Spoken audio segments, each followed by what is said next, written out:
The council meeting. Today is Monday, April 27th. And if you wish to speak to council, there are three ways that you can do it. One is to submit written comments by meeting day to the city clerk and include public comment in the subject line. All written comments received by 4 p.m. will be provided to the city council prior to the meeting. Any comments after 4 p.m. on the meeting date are not guaranteed to be received by the city council prior to the meeting, and those comments are not read out loud into the record. The second way is you may visit, during the meeting, you may visit dalycity.org/agendas to submit comments using the public comment form to address the city council on a specific item, or during the public comment period, and such comments are delivered to the city council and city staff during the meeting and may be read into the record at the time they are received. And lastly, to speak with the council, you may submit a speaker card, which is located at the rear of the chamber. And as soon as you fill out that speaker card, please submit to staff as soon as early as possible during the meeting. Thank you very much. With that being said, if you can all kindly please rise for the pledge to the flag. I pledge allegiance to the flag of the United States of America and to the republic for which it stands, one nation, under God, indivisible, with liberty and justice for all. Thank you very much. Please be seated. I'd like to start off with a land acknowledgement. This meeting has now been called to order. The city of Daly City acknowledges that we are on ancestral lands of the Ramaytush Ohlone peoples. We recognize their enduring connection to this region and honor their history, culture, and contributions. As the indigenous protectors of this land, we affirm their sovereign rights as the original inhabitants of this land and pay respects to the ancestors, the elders, and relatives of the Ramaytush Ohlone peoples. Okay, Madam City Clerk, if I may have a roll call, please. Ms. DiGiovanni, Present. Dr. Rod, Present. Ms. Perano, Present. Ms. Manalo, Mr. Sylvester. Glenn Sylvester, present. Thank you very much. The first item on the agenda is presentations, and we'll first start off with DCPLA and it pertaining to a grant to the Daly City Public Library. And if I can have Sonia Singhal, Director of the Daly City Public Library Associates, please step up. Thank you so much. And you have the floor. Make sure your mic is on. Is it on? Is it green? Hi. Yes. Okay, Thank you. Great. Good evening, Honorable Mayor, council members, and staff. Thank you for your continued support and collaboration with the DCPLA Associates and our public libraries over the past 15 years. DCPLA, our partners, and the community remain dedicated to expanding library services, programs, resources, and access for all residents. Libraries have always been and continue to be vital community spaces. Through our partnership with the City of Daly City, we are committed to ensuring they remain welcoming, inclusive, and responsive to the needs of every library patron for many years to come. Tonight, we are pleased to share how a total of $12,500 in grant funding will be allocated in support of the Daly City Public Library. First, $2,000 of this comes from donations made in memory of Carol Simmons. Carol Simmons, former Daly City Public Library Director and one of the founders of the Daly City Public Library Associates, passed away on October 20th, 2025, after a long battle with cancer. Carol was a steadfast friend of the library and a tireless advocate for public access to reading and learning. DCPLA members and friends generously contributed nearly $2,000 to honor her memory, and these funds will be used to enhance the library's Lucky Day collection, a fitting tribute to Carol's love of reading and her lasting impact on our libraries and community. That's true. The remaining $10,500 will fully fund the library's Fund the Need priorities. $3,000 will support a community room mural at the Saramonte Main Library as the library undergoes important upgrades, including the addition of an elevator to make the community room accessible to all. The hallway across from the new elevator entrance provides a unique opportunity for a mural that welcomes visitors and uplifts the library's lower level.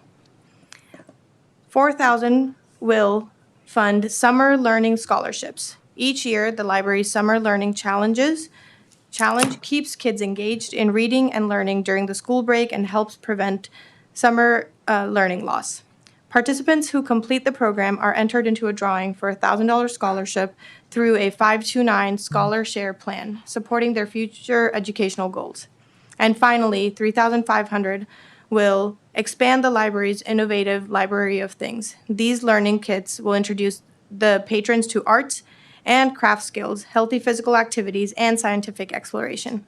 Each kit will include tools, supplies, books, and guidance, building on existing collections such as games, Wi-Fi hotspots, home energy kits, and telescopes. On behalf of the DCPLA, thank you again for your partnership and for your ongoing commitment to our libraries. We are proud to work together to support learning, creativity, and access for the Daly City community. Thank you. Thank you, Ms. Singhal.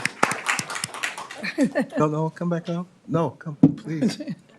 Yeah, we have to, I'm going to open up to my colleagues for comments, and we're so appreciative, so I'll open it up right now and see if my colleagues have any comments. I'll make it We'll quick. start with Vice Mayor Perano, please. Thank you, Mayor. Thank you for representing such a wonderful board and organization. I was proud to serve for 2 terms and attend the latest fundraiser, which was a huge success. So I'm glad to hear that. And as I support DCPLA, and I hope everybody else does, its membership is very reasonable. And it's just a wonderful organization, and we're so happy that you're here today. Thank you so much. Thank you for speaking. Thank you, Vice Mayor. Anyone else? I'll go after. You want to go first? Councilmember Manalo, please.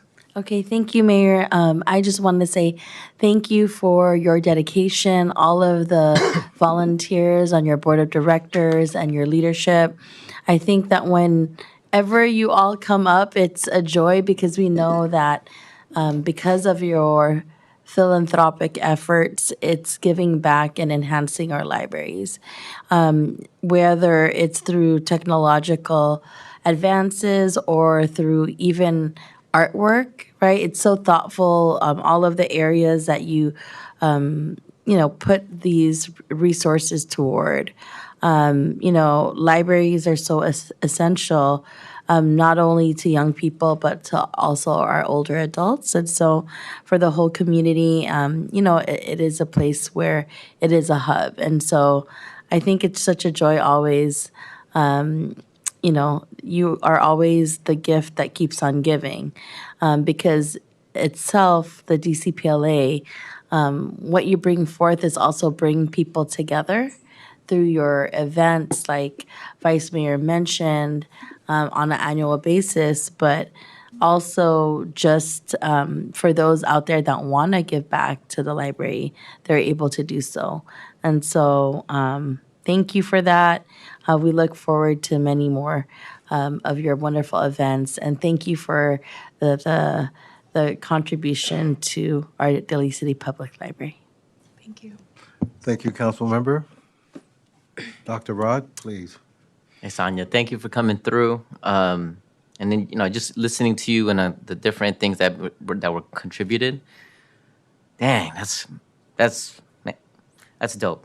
I don't know. I think I'm just got lost brain fart right now.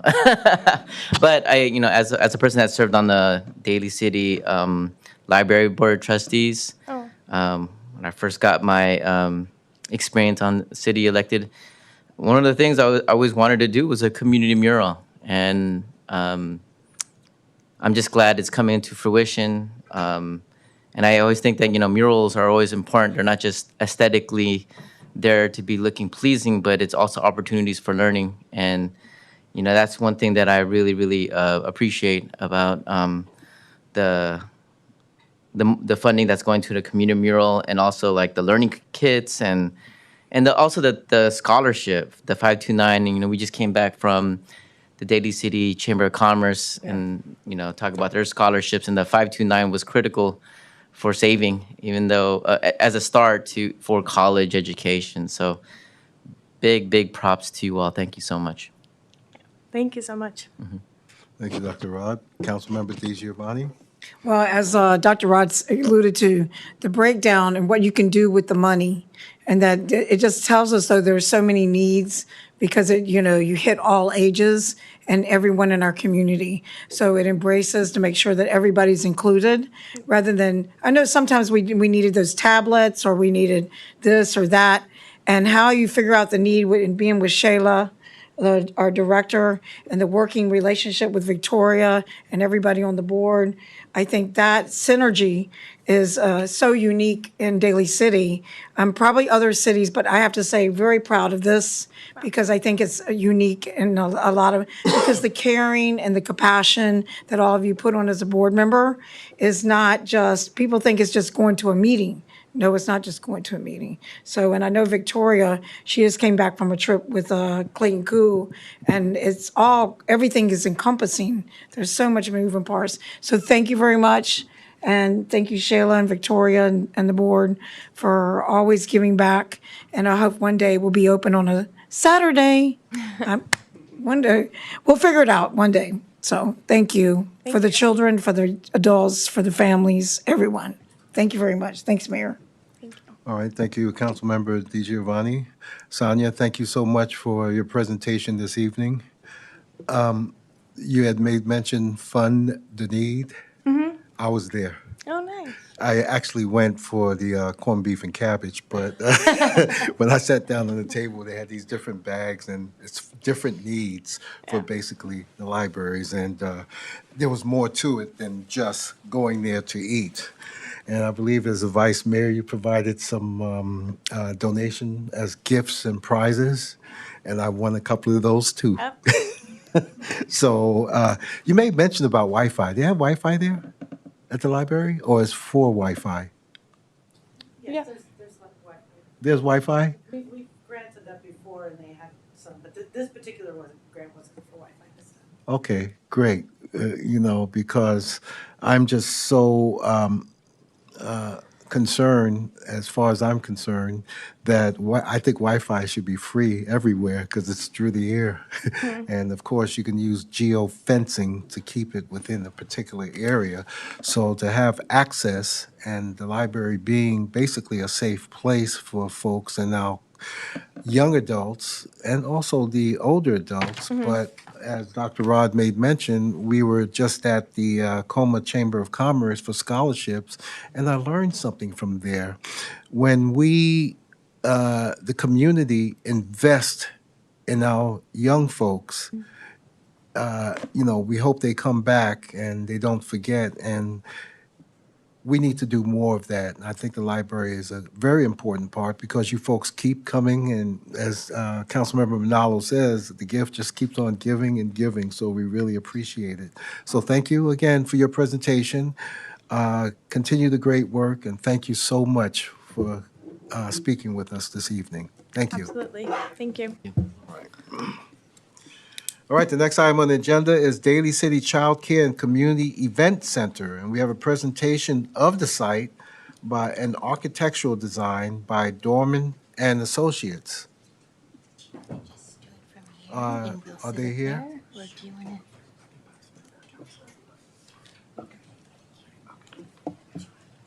I'll do an intro.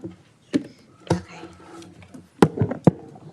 Good evening, Honorable Mayor and council members. I am just going to introduce Ava Farad from Dorman Associates, and she's going to give you a presentation on the Daly City Child Care and Event Center.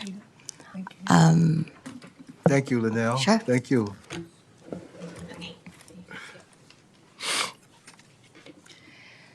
Good evening, council members. As Linnell mentioned, I'm Ava Rahimi Farah with Dorman Associates. We're the architect on the project for the Early Childhood Education Center and Event and Community Center for Daly City. And I'm here with Chris Dorman, our principal from our office. And we're excited to present you the project today. I want to start with thanking Daly City staff and the Office of City Manager. It's been amazing working with the staff here, and they've been very instrumental in shaping the direction the project is going. So I want to start with looking at where the site is located. So you all have prints in front of you, and I have on the screen a quick view of the site. We have Sullivan on the west side of the site, and the site is located between 91st, 92nd, and Sullivan. The streets slope up from 92nd and 91st, kind of going the opposite direction of Sullivan. So the site slopes up that direction. There's also about 4 to 5 feet of drop as we go from the 92nd side to 91st on Sullivan. So there is multiple slope complications on different parts of the site. Here we have a view of this current site plan that we're looking at, and you will see the roof plan of the building. There is multiple pedestrian access points to the site. The two on Sullivan are specifically for the childcare center. One is a stair and one is a ramp for people with disability, and also lots of strollers that we anticipate going up that entry. On the 92nd, we have two separate pedestrian access as well as the ADA vehicle access. The lower entry on the 92nd accesses the site. Going up with the elevator, you could come into the event space. On the 92nd upper side, you could enter on the street ADA to the second main space. Here is a view of the first view of the building as we enter from the 92nd side to on the corner of 92nd and Sullivan.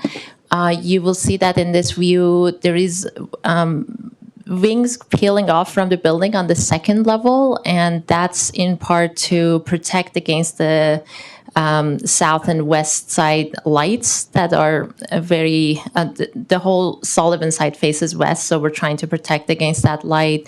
You will also see that the childcare level has its own access, and on the right side, there is the access to the event space. Here is a view of the site on the Sullivan Street as we go down, and you will see as we walk down the site from 92nd toward 91st, we see the building open up and shows a different side of its architecture to us. The views on the upper level windows are facing the city hall, so you will get views of the building we're in right now. I also want to give you some square footages of the building. On the first level, we have a 7,500 square foot early childhood education center. And on the second floor, we have about 8,300 square feet of the event and community space. And the size and the scale of the building and the program were developed in collaboration with the city staff and the city manager, and we think this serves the site best at this scale and with this program. Here we have a bird's eye view as we go on the 92nd, and this is ADA spots for the childcare as well as an access to the 92nd ramp down to the event space. Here is a human level view of the same perspective, and there is benches, lots of landscaping, and we're looking at lots of pollinators, seasonal, bringing different colors to the site through native and pollinator landscaping. And the entry to the event space, you could go up here with the elevator or a stair, or you could access from the upper level. Here is a view, a zoomed in view to the site on the 91st side of the street. And this staircase on the 91st is mainly serving as one of our means of egress. There is also opportunity for people who may park or come from City Hall to enter from the 91st street site here to the upper level. And here's a view of what you will see coming up on the 91st Street, going up to the back of the building. Here's a quick view of the materials and kind of features we have for the site. The idea for the site is having materials that are very resistant for the environment here. We have some brick tiles in different colors we're developing. We have wood, but it's wood look composites that are good for this environment, not going to need a lot of maintenance. And we have some CLT and timber storefront systems throughout, which brings the warmth and that environmental aspect of the project. Here is a plan of the lower level childcare center, and this plan is color coded, so you could see that the green areas are the infant classrooms, and each infant classroom has 6 children. We have nap areas at the green classroom that are for the infants, and we have the yellow classroom for toddlers that have 8 children in each. This is a Head Start center that will receive federal funding, and those are compliant with the federal Head Start program age and ratios. It also follows the best recommendation for early childhood education. These are smaller group classes and about 50 square foot per child, which is consistent with the best recommendations for this age group. We also have toilet diaper areas that are connecting each of the classrooms together. So bathrooms are accessible to children in their classrooms, as well as areas supporting teachers and staff throughout that you will see in pink.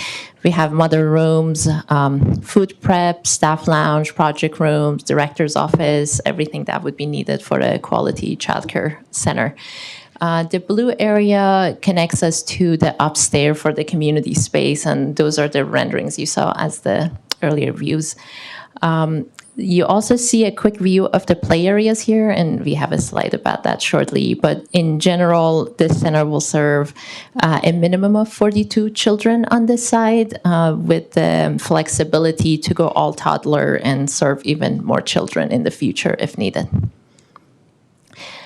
We have a view of the entry lobby of the childcare space, which is completely separate from the event space, and there are benches for children and adults and entries to the classroom. The upper rendering shows a view of our infant classroom here, one of the classrooms, and you will see a nap area that's very open. All this is complying with licensing requirements as well as the best practices for children at this age group. You will see different size sinks that are specifically designed to meet the needs of children at this age group, as well as some images of diaper changing areas that would be accommodated and some finished picture from similar projects showing nap areas. We also have a view of a toddler classroom with toilet areas. At the bottom, we have views of potential teacher support areas that would be connecting the 2 classrooms, and this all follows best practices for this age group and really high standards for early childhood learning centers that we followed in designing the spaces here.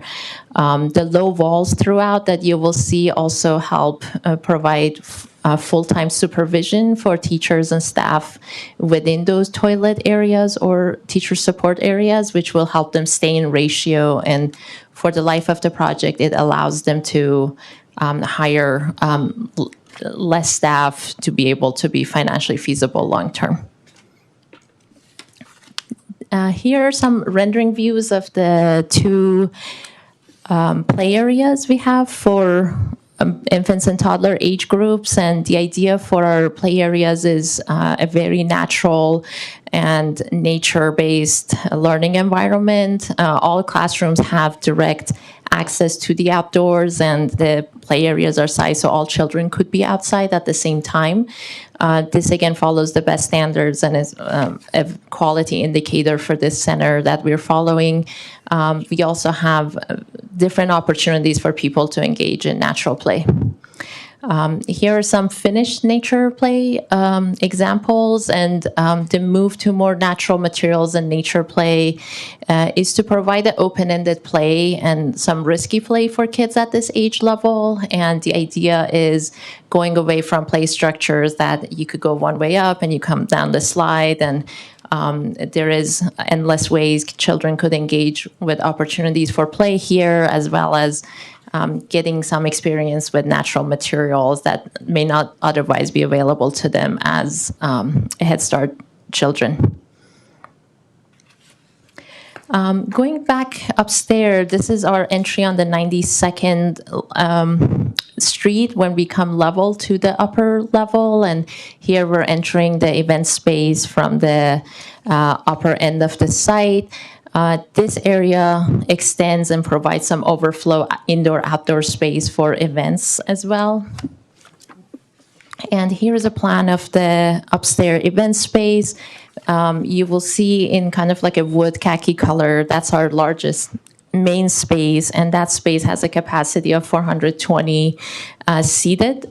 And there is opportunity to divide that room into two smaller spaces with a movable wall that you will see as a dash line there, and that would give the opportunity of having 210 people on either side in a separate event area.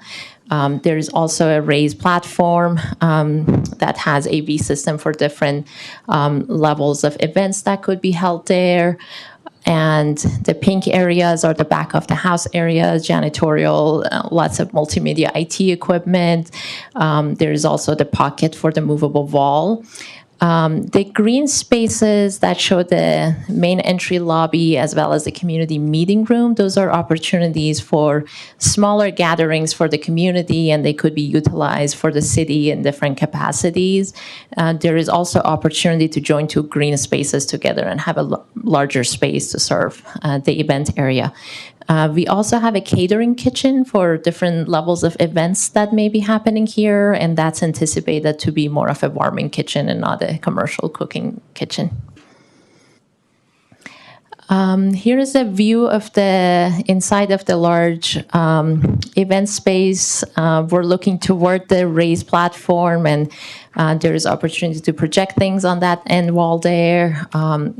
And you will see the wall is open in this situation, but the space could be divided in half and essentially have two separate event spaces. Here's a different view looking at the wings that open up toward the city hall. There is opportunity to look here, and you will see the building here. It's very open, and there is a wood CLT ceiling also. You will see a lot of exposed structure that we're showing here. And this is, again, the final view. And thank you so much. All right, thank you so much. I'll start off with Vice Mayor. We have a few questions. Okay. If you don't mind. First of all, thank you for the presentation. It's beautiful. And the only thing I was going to ask you is with regards to page 18. When I see the room, the reason why I asked this question is it's my understanding that at sometimes this might be used for a concert or a dance or something. There'll be a stage. And I'm just wondering if the storage multimedia, I don't think there's, so let me just preface this by saying this, Colma Community Center, we were just there, and I've been there for many events, and they have hidden walls where the tables and chairs are stored. And I was just curious, I don't see anything where we would be able to store tables and chairs if the space needed to be a dance floor and less tables or only chairs, no tables. So I'm just curious on that. But the rest of it looks lovely. That's a good question. That's large storage room actually that is to the large pink room right below the restrooms.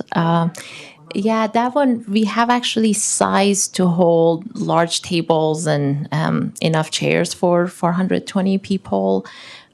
So we think that should be enough storage to.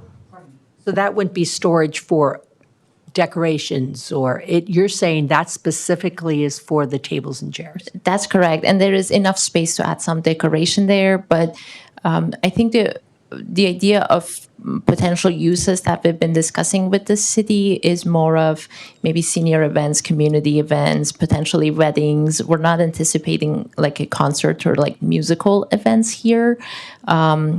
The audio system is not fully baked in for that, but we should have enough furniture stored there for 410 people to fully occupy.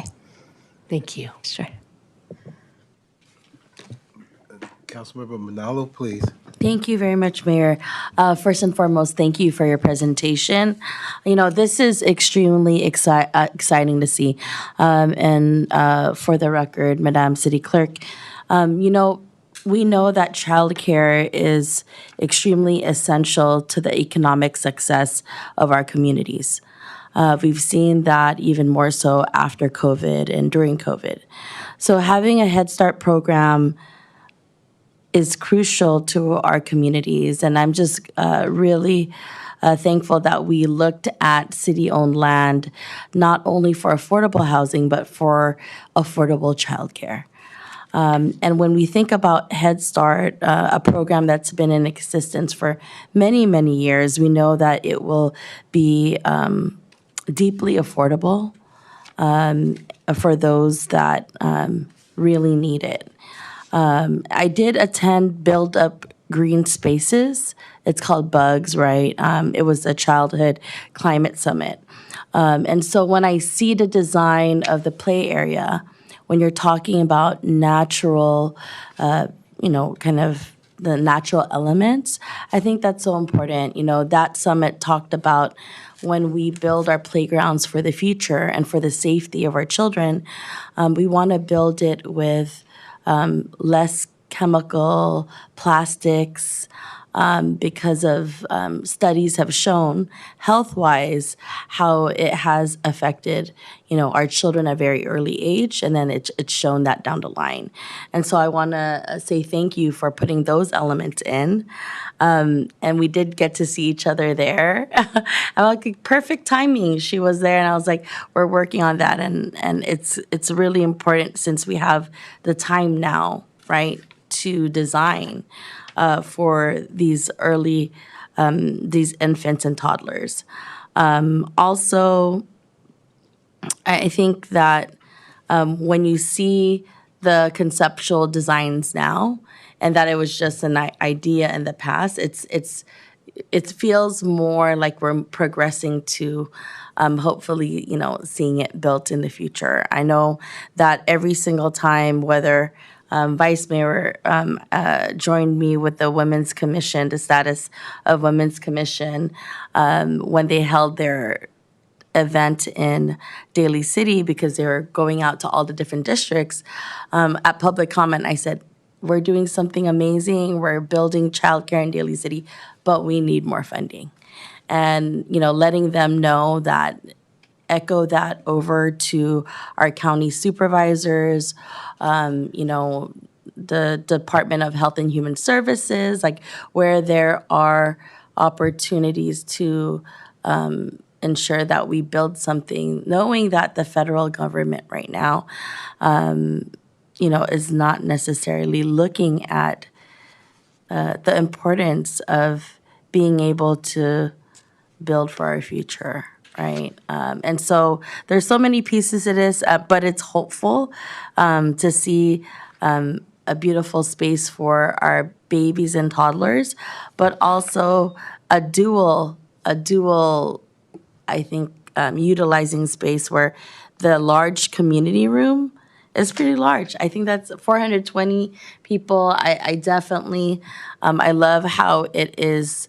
you know, it can be a large at 420 people, and then you could split it up to 210. I think more spaces for our residents is so important. We know that we don't have like a convention center here. We utilize Pacelli Gym a lot, and other centers. And so having a space like this that is new.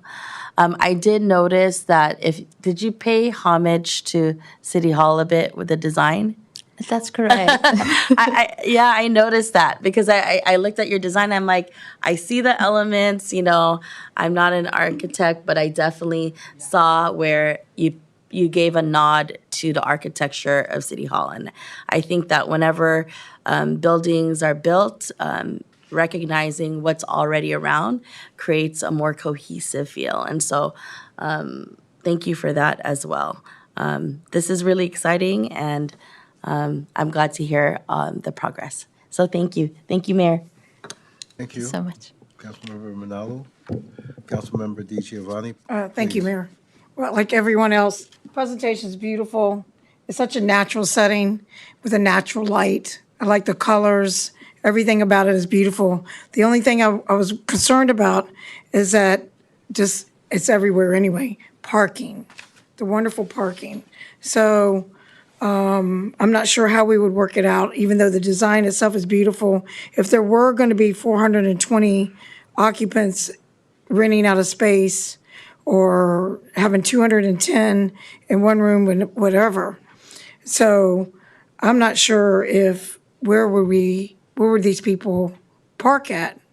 That would be, have we thought about that one yet?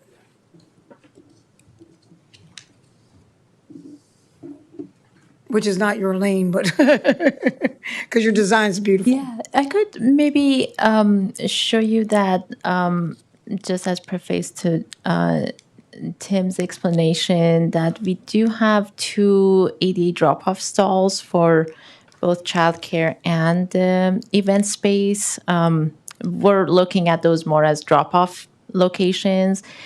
We do have green zones on all parts of the site, and the goal is to both have drop-off pickup for the childcare center, that we think those would be not maybe always at the same hours as the event space is used. So there is as much green zone as we could get, and I'll let Tim explain kind of our other parking strategies. Thank you, and thank you for the question. That's exactly what Ava was describing. I think the uses of the upper level and the lower level won't be the same times. Most of the events will most likely be at night and some weekends. So in terms of we don't want to, overburden the daycare center on the first floor with events during the day all the time. So in terms of parking, we'll utilize City Hall parking at Okay. night.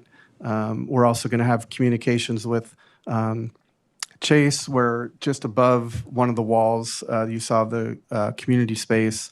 There's a parking lot at Chase that we could potentially talk to them and maybe utilize that at night. And that would be very close to the event center when they're not using it at night.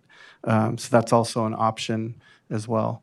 But a lot of City Hall parking, and that would mean, crossing the Yeah. street to go. But Sullivan is going to be the entry and exit for the daycare, and 92nd will be the primary entrance for the event space. Yeah, that's great because I figured the hours. And then how many spaces do we have here at City Hall? Would you happen to know, Mr. Nevin? Approximately. I can't remember. I don't know the number of spaces we have 80. here. We have multiple lots, as Yeah. you know. But then also we can utilize the street parking, especially for night events. Sure. But yeah, I mean, the parking is definitely something Well, that's we're everywhere. talking about, because when you put something like this out there, we're going to be using it. So there'll be some large events in that space. Thank you. So. And the only other question I have is, I think included with the state, does the state also include the part where they have like Sandy Hook has which way the doors go in for the children, for their door classrooms? There's certain ways that are safer than others, how they have the doorknobs facing one way or the other. I know our state has that included in some of the licensing? Safety? It's unfortunately not in licensing code yet, but we are actively following the guidelines on that, and we have that incorporated into the locking mechanisms of the first level. Sad we have to think about it, but in That's case, correct. it's very sad. But we really need to think about it, like, for the lockdown, the little ones. Let's hope not, let's pray not, that they have the doors. I remember how the proper doors and how that makes a big difference in safety for the children. Yeah, we do have three main strategies in case of an active shooter, an unfortunate event. One is that the main two doors that are the main ways of entering the childcare space, they have a lockdown button and they have card readers, so they could immediately lock those from anyone entering, even with a card.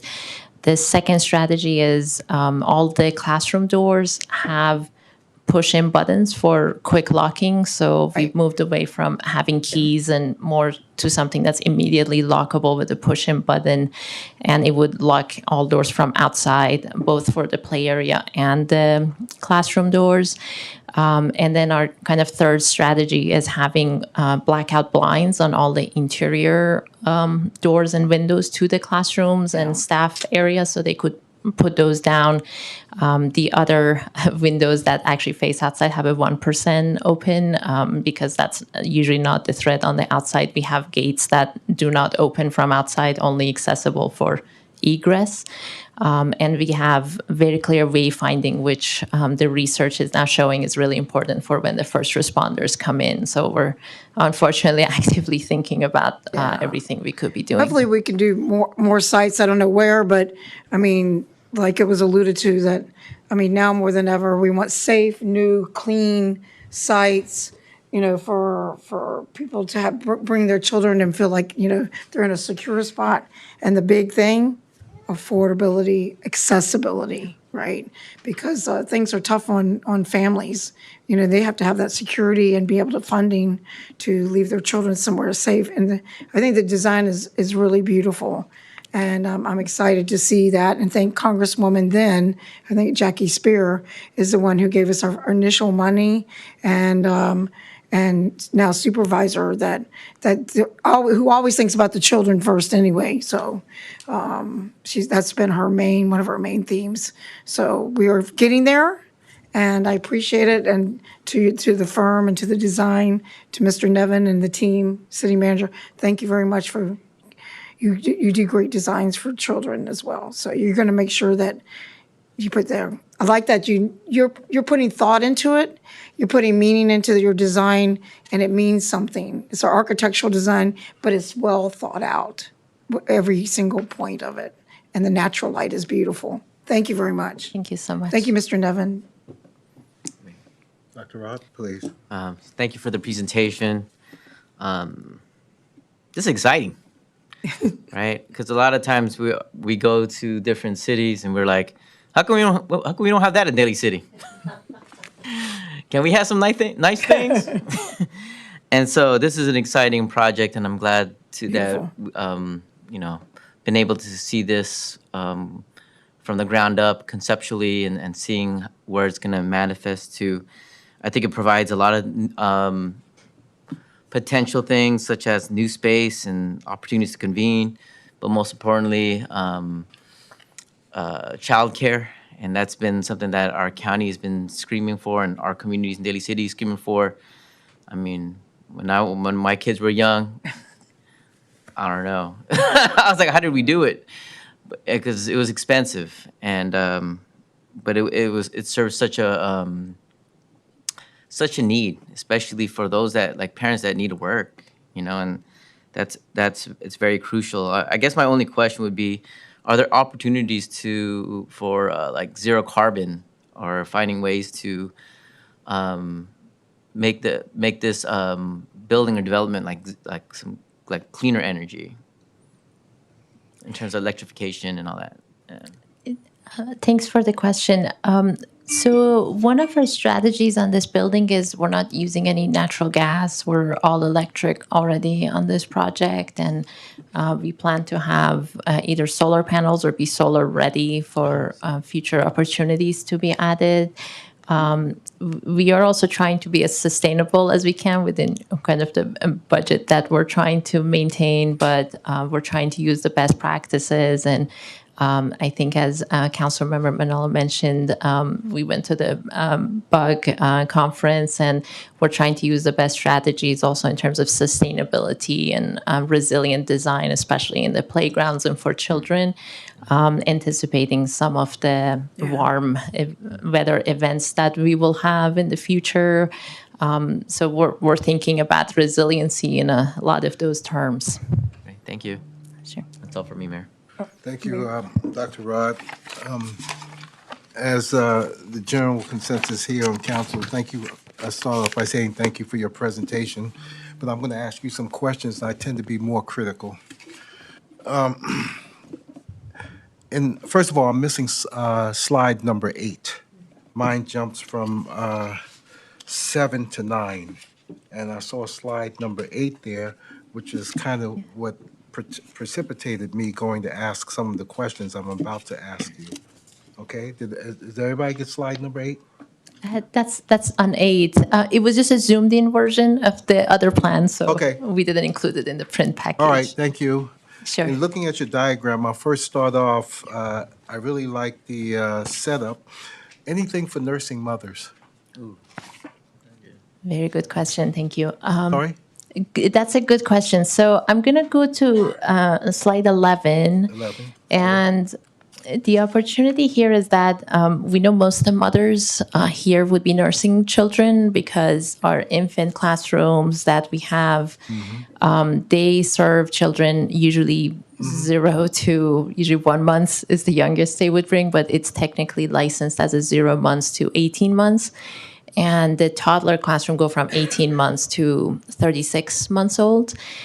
So everyone in the center would be 0 to 3. We anticipate having nursing mothers. We do have a rather large nursing room on the upper corner of the site. If you see the project room and food prep right above it, we have a nursing mother's room there, and it has a sink. It has a small fridge for storing milk, and it would have a glider chair there. And we have it there, so it has a lot of privacy for mothers. So project room and / meeting room, the left side in the middle. Right above the food prep. I can't quite point to it, but The fruit, mother's room, there it is. Yes. Okay, all right, good, thank you. sure. To Council Di Giovanni's concern, I'm also concerned about parking. I feel that 5 spaces as a green zone is not enough. And Assistant to the City Manager that made mention of possible speaking to other owners in the area such as the Chase building and whatnot, but I don't want to depend on that. I thought when I saw a design before, you had parking on one side of the building. On what I see here, there's no parking whatsoever except for 2 handicap spots. And if you look at, it says vehicular access. And if you ask me, I just think that that was just thrown in as a last thought so that we can have handicap access there. But 2 spots, and to rely on movement and the turnover of green zones, I feel is not enough. You ever been to a school and they have like a roundabout where you drive into the roundabout and you can do drop-offs? And then my concern is, where is staff going to park? Across the street and walk over? And if you have a party there, where's going to be the drop-off for equipment, food, and et cetera? Where? So they would park in the green zone and walk it up the ramp to inside? In terms of the loading for catering and Yes. the equipment, Yes. there is 2 strategies for that. One is that I cannot unfortunately point to it, but if you go to the right side and up, there is 3 loading zones on the street on the 92nd. So those are planned as turnover, larger parking areas that would be mainly used for offloading food and catering equipment and other equipment or decoration needed because that's a direct access into inside. There is also some staging area at the lower level. If we so there is opportunity that after hours when the ADA parking spot is not used for the childcare center, the event cars could park there and stage in the front of that area, right in front of the entry a little further up and to the left side slightly. Exactly. That's a flat area that's accessible from the ADA aisle and also 92nd. So those are opportunities for staging, and our trash staging is also behind there, kind of hidden under a green roof. There is additional green zones on the 91st Street as much as the site allows. So there is additional parking. We think for the infant toddler, usually having 8 spots is good for turnaround. One of the strategies that we've discussed with the childcare provider, Peninsula Family Services, is that they give specific times for drop-off and pickup to different parents, so they're able to stagger the kids, 8 families at a time. And we're anticipating some families maybe walking also to the site, but not many. I like it, but I need to see a roundabout of some sort, because when you talk about time frames, different times of the day, if parents are dropping off their kids, generally working parents, they'll probably be there 8:30, 9 o'clock in the morning. I need to see a much easier access for the ingress and egress of vehicles. That's what I'm going to look for, because with the size of the street on Sullivan, you're going to have double parking there. I know it's going to happen, and you may interfere with the median that's in the middle of the street, and traffic is going to be very difficult. So, this is what I'm going to be looking for as we move forward. So, if we can have some sort of idea on working on that. And for parking, I don't assume that we're going to have extra parking unless we know for sure we will.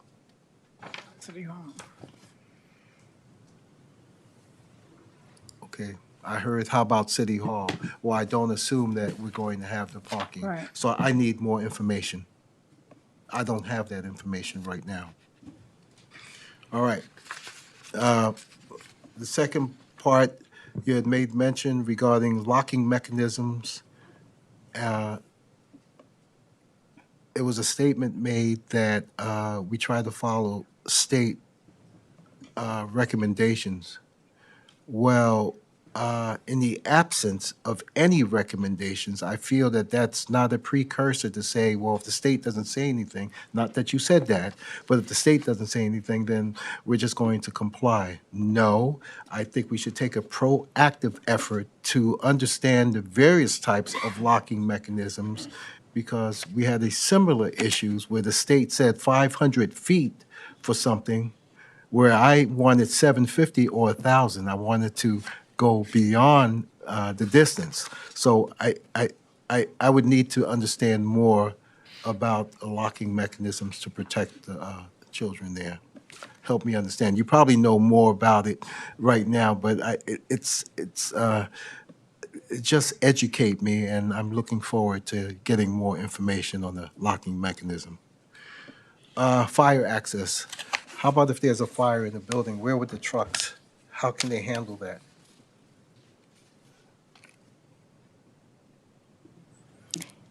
Sorry, can you repeat that last question? Fire. What if there's a fire in the building? And how would the apparatus get access to the building? Any fire hydrants near there? Right now, we're not at the level of having completely located all the fire hydrants, but we would definitely meet the code for that. All points of the building are less than 75 feet from essentially where the fire truck could be parking. So we meet the distance requirement essentially. And we would not need any hose extension to go to anything beyond that, essentially, because site is accessible on our 3 sites. Okay. Is there an elevator? Going to be an elevator here? There is an elevator in the lower side of 92nd. So where that door is. Yes. Exactly. So if you enter from that door, there is an elevator and a stair to go to the upper level there, or you could enter from the upper side of the 92nd, and you would essentially be at the 2nd floor because of the natural slope of the site. And I could show you on the floor plan. In the blue zone, you will see there's a stair and the elevator up the page in the blue area. Okay. So there's an elevator there and the stairs. Those are accessible to the 2nd level. So, in looking at your diagram on your handicap parking spots, how can someone in a wheelchair get access to that elevator if the parking spot is designated over there? Is that a flat surface that they can roll into an entryway to go up there? That's correct. They could use the aisle on the right side of the parking stall, and essentially that's all level to enter to the doors and go up the elevator. And similar with, was it 5013 down at the bottom, the other handicap stall? Can they, how, will they be able to gain access to that same ramp to access the elevator? That's correct. So the building pad is at 501 feet as the elevation. The 2 parking spots are at 501.3, so they would reach the door within a 2%, maximum 2% slope to the entry door.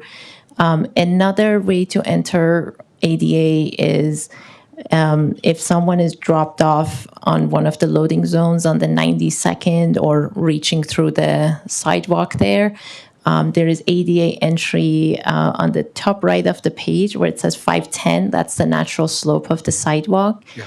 And with 510, we would reach the 513, which is the upper level elevation with a less than 5% ramp. Okay. I'm looking at 501, which is at the bottom. I would think that there would be some sort of access, or is the slope the issue, to the upcoming ramp to the front of the building by handicapped persons. See 501 smack in the middle? And then you have the ramps. The left side is the stairs, the other side is the ramp. At the very bottom of the page Right, on very Sullivan. bottom. That's correct. That's right. There is a large drop on Sullivan. So you will see that right at the base of the stair, the elevation there is 491. 491, got it. So there's a 10-foot drop right immediately on Sullivan there. And the ramp that's on the right side essentially meets, it's less than 5%, so it's a walkway to pick up the same elevation. The ramp, unfortunately, because the slope goes faster than what's feasible with ADA, it's not possible to move the ramp any closer to the 91st. Oh, yeah, I get it, but I'm just talking about access for the handicap to utilize that ramp. And it looks like, according to this, there's no way that they can utilize that ramp if they wanted to. To enter the childcare center. To enter the childcare entry lobby. So the 2 ADA drop-off zones are at the same grade as 501, and that's a walkway connecting the 2 directly. So where the mouse is, if it moves directly to the right side, it would meet the aisle of the parking, and that's all at 501 level.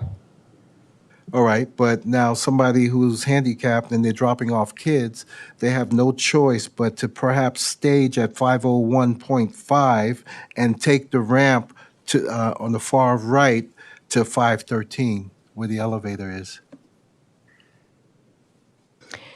So for parents who would be dropping off Right. at the childcare level, they would either park on Sullivan and take the ramp that's on the right side up to reach the 501 level, Okay. or they would come park at the ADA stall, and those are all at the same level. And maybe it would be, Right. How would they get in the building? They have to go up to basically the elevator at 513, between 513 and 501. no, they're actually at the same level. So I'm going to, so on this is a view of the same entry. So the stair bottom is at 491.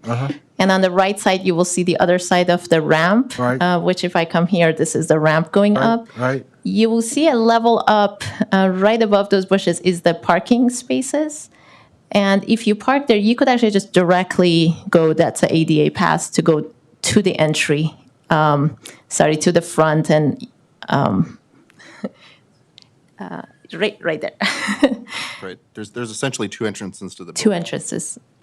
And Go ahead, Mr. Exactly. Locke. on this ramp, there's an entrance. Right. You can use that, or there's an entrance right adjacent to the ADA parking spaces.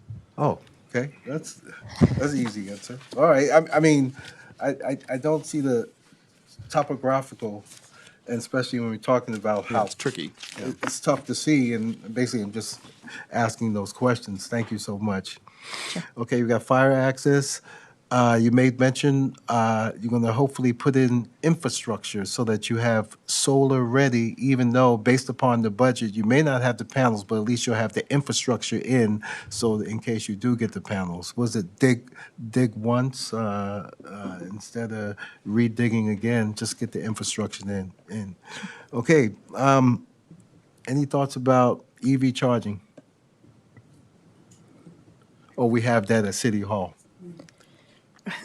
Oh, I mean, this is Dr. Rod's, and we're working in conjunction with PCE, and I'm just thinking, if we have the capability to get additional EV charging,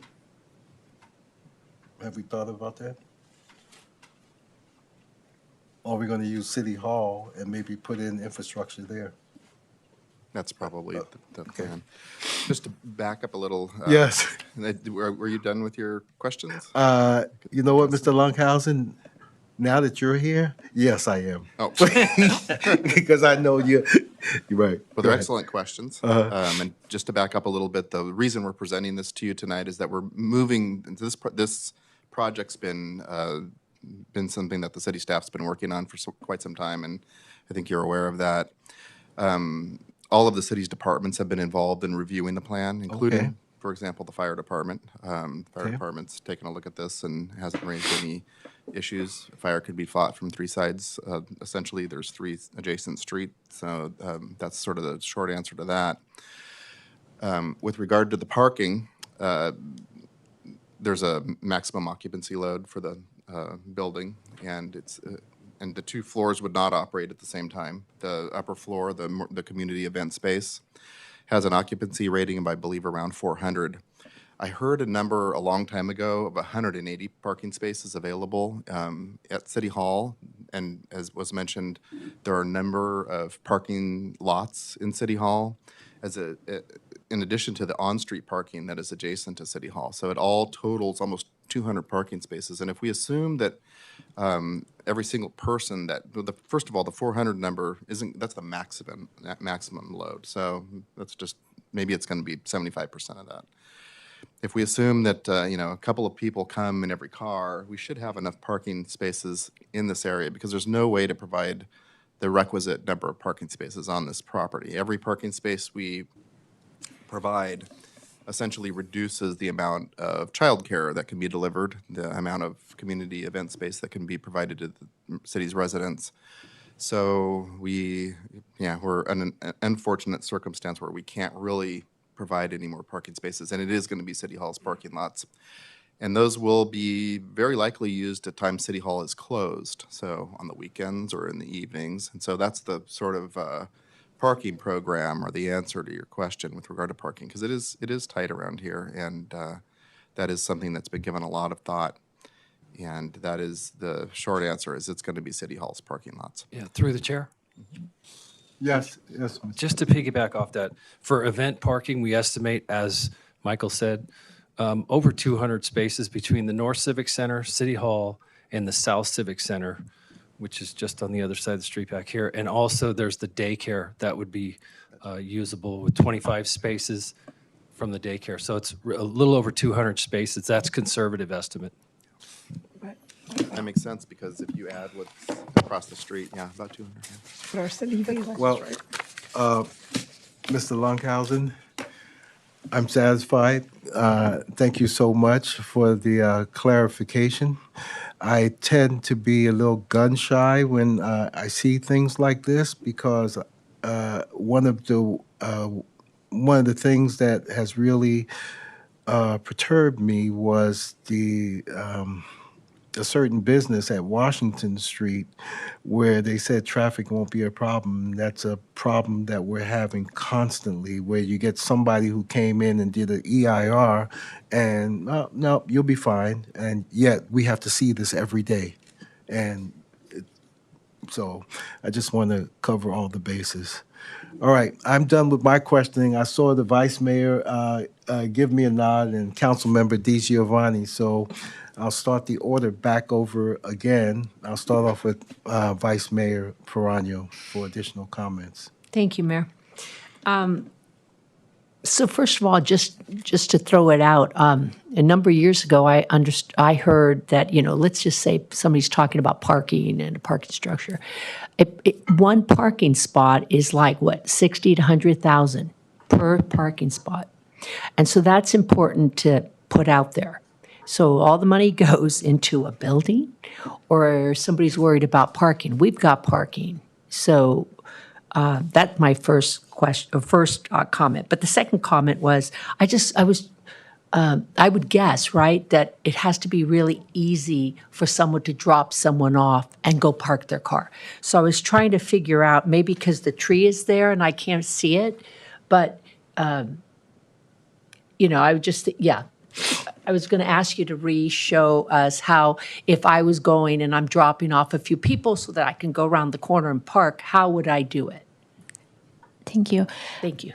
There is potentially 3 opportunities to drop off someone who's coming to the event space, if it's an evening or a weekend, which is likely when the event is happening.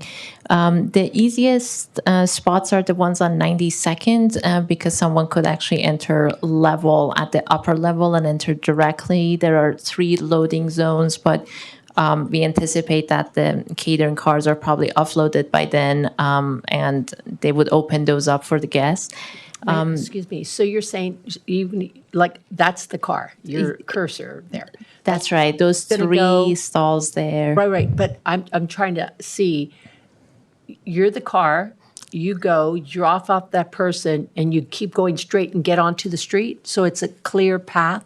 Yeah, you could continue down and probably go on Sullivan to come to the city parking lots. Okay. I So could they kind of kind of curve in and then drop someone off and then come out?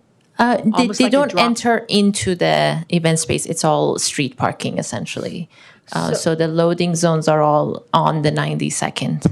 Right, so there's the street, there's the sidewalk. Where would a car go to leave somebody off and to make it smooth? On, drop, and off? Where's that at? So there would be colored curbs on this side. So they would drop off someone at the colored curb. It would probably be a 10 to 15 minute, maybe shorter here. For childcare, we're anticipating it would be 10 to 15 minutes because they bring the kids get in. out. So the 5 minute usually doesn't work for childcare, but after hour, it could turn into a 5 minute drop off zone on all 3 sides of the site. So they would pull on the sidewalk, drop off someone. They could enter level from the top or come down and take the elevator to the upper level.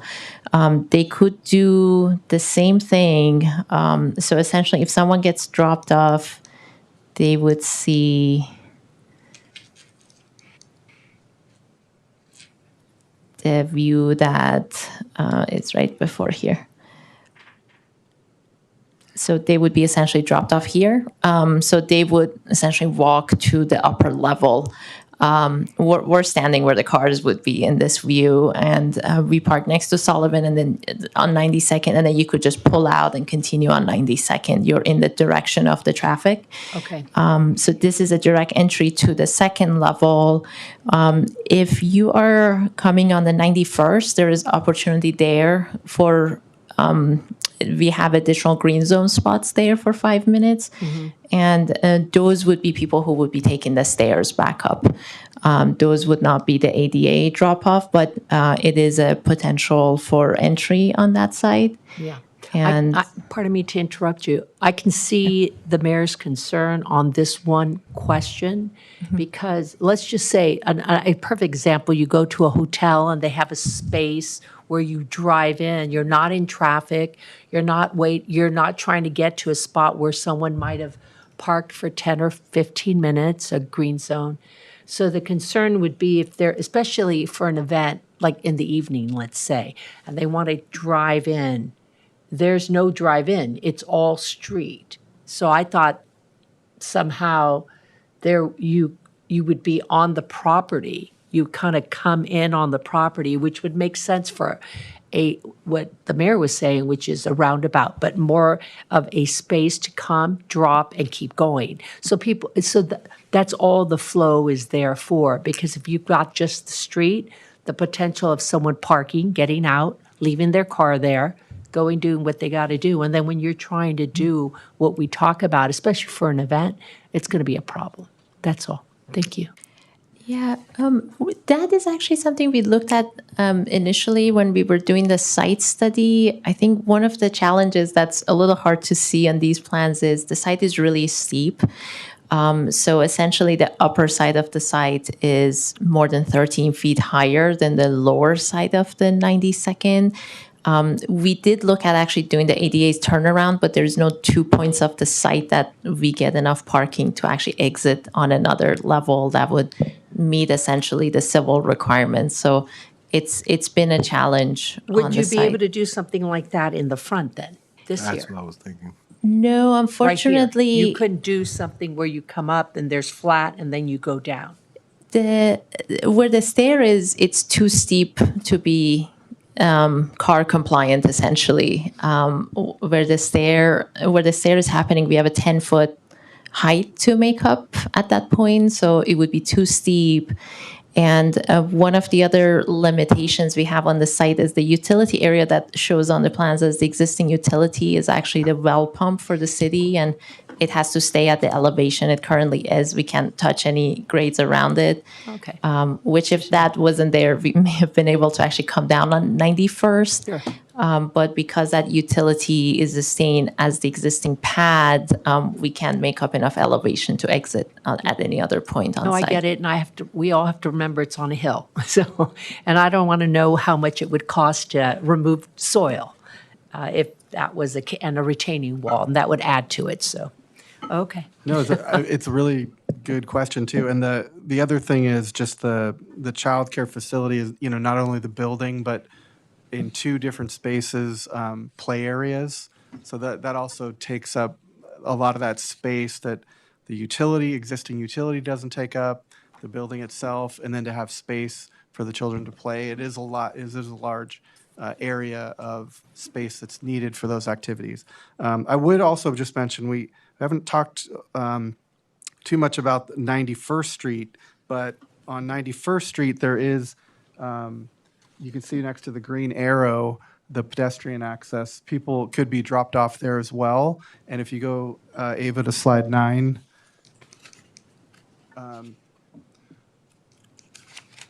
Slide 9, you can see you could be dropped off on 91st side and you can walk around to the event space. It's going up the stairs and around to the right, but that's another access route that would be less congested than 92nd. It also probably less congested than Sullivan.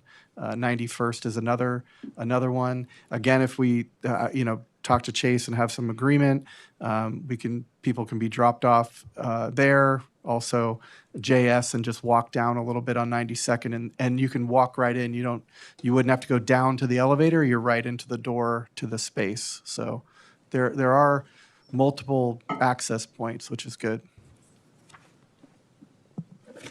Thank you. Councilmember DiGiovanni? Thank you. I know a lot more questions here. So when you were talking about the playground and the classrooms, are there a lot of availability to make it for, is there certain areas for special needs children? And then like even in the playground area with a wheelchair, I know we're in a budget, so I know we can't do the magical, because that's always more money, but to make it more accessible for children in wheelchairs or children, autistic children, certain things that are accessible for them as well. Because even when they're little, sometimes you don't know if they're on a spectrum or what have you yet, because I know they do a lot of evaluations, Head Start does. So I would ask if, like in the classrooms or in the playground, if there's something available for special needs children. That would be great, because they need that, yeah. And I know some of the Head Start, a lot of them were trained in that, a lot of the teachers. So, thank you on that area. So that, I'm sure you've already thought about that. No, thank you for the question. That's actually one of the areas of focus we have to design with Okay. for neurodivergent children, because we know, I think a lot of the diagnosis happens 2 and up. Right. Usually children are not even evaluated diagnosed. at that age. But I came to this slide because one of the things we really try to do is create a very calm and natural environment. I think some of the research shows that having primary colors, really strong colors, high contrast finishes are some of the triggers for especially children who are on autism spectrum. So we're trying to avoid all of that and create a very calming environment. And all of our sinks are actually leveled for different age groups, so it's fully accessible for the kids. And usually kids are not on wheelchair at this age, but if they are, it's usually a little taller, so they could all reach the same sinks. And for our playgrounds, all of the play areas actually on both sides are fully accessible for wheelchair. Great. The loop that you will see in the plan is actually both our egress pass and our accessible pass. So the kids could use it for trikes, but the idea is that that's an ADA compliant pass that leads into every single environment. So there's opportunity to enter there to the main climber piece or have access to the gardening elements or the chairs and tables. So everything is on an accessible path on both sides of the playground. So it's also for the teachers who may be on wheelchairs and are assisting children. So we've been very aware of that going into the design process. But I know that the site itself is challenging, like you said, because of what's on it. So just the fact that we're even going to be able to have something in that site that we all go by all the time, that's going to be really, really nice and not an easy site to work with. But thank you very much. Thank you, Mayor. Thank you. Thank you, Councilmember DiGiovanni. Are there any other questions before we move on? Councilmember Manalo, please. Thank you, Mayor. I know that the topic of parking was brought up. Isn't there also the health center parking garage that could be an additional parking, or even where the Daly City Community Service Center? I'm just saying, like, if we were to need extended parking, those may be possibilities of, like, we own the land where the Daly City Community Center is, and then maybe talk to the Nevin County Center for the parking that is a parking structure. It just came to mind, just additional parking. So, thank you. Any other questions? Oh, I wanted to say again, thank you so much. It looks amazing. And when you talk about kids, if I can only go back in time, I would sure love to play here. And it's beautiful. And, you're thinking as an older person, well, how am I going to get around, if I'm dropping off kids? And I guess that's what the subject started to move towards. But I'm always of the feeling that a confused mind will always say no.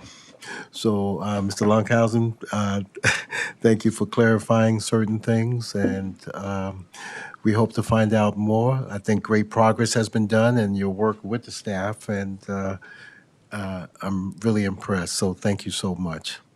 Thank you so much. Thank you for your time.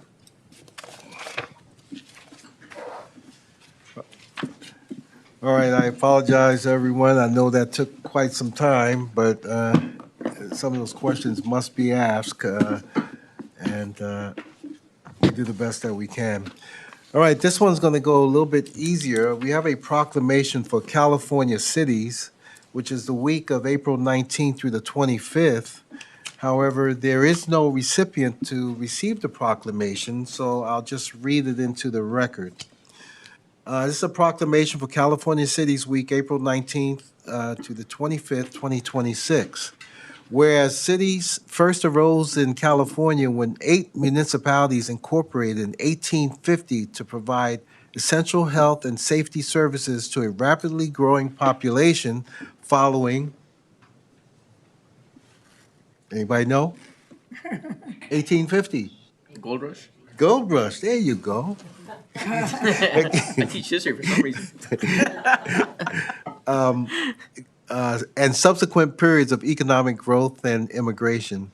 And whereas today, California's 483 cities and towns vary in size and scope and serve diverse communities throughout the state, from small rural neighborhoods to large urban regions, and whereas more than 80% of California's population resides within cities and towns and relies on municipal services provided by local government, and whereas the California Constitution grants cities important powers, including the authority to promote and regulate public safety, raise revenue for public purposes, and operate public works to furnish residents with light, water, power, heat, transportation, and communication. And whereas cities provide millions of Californians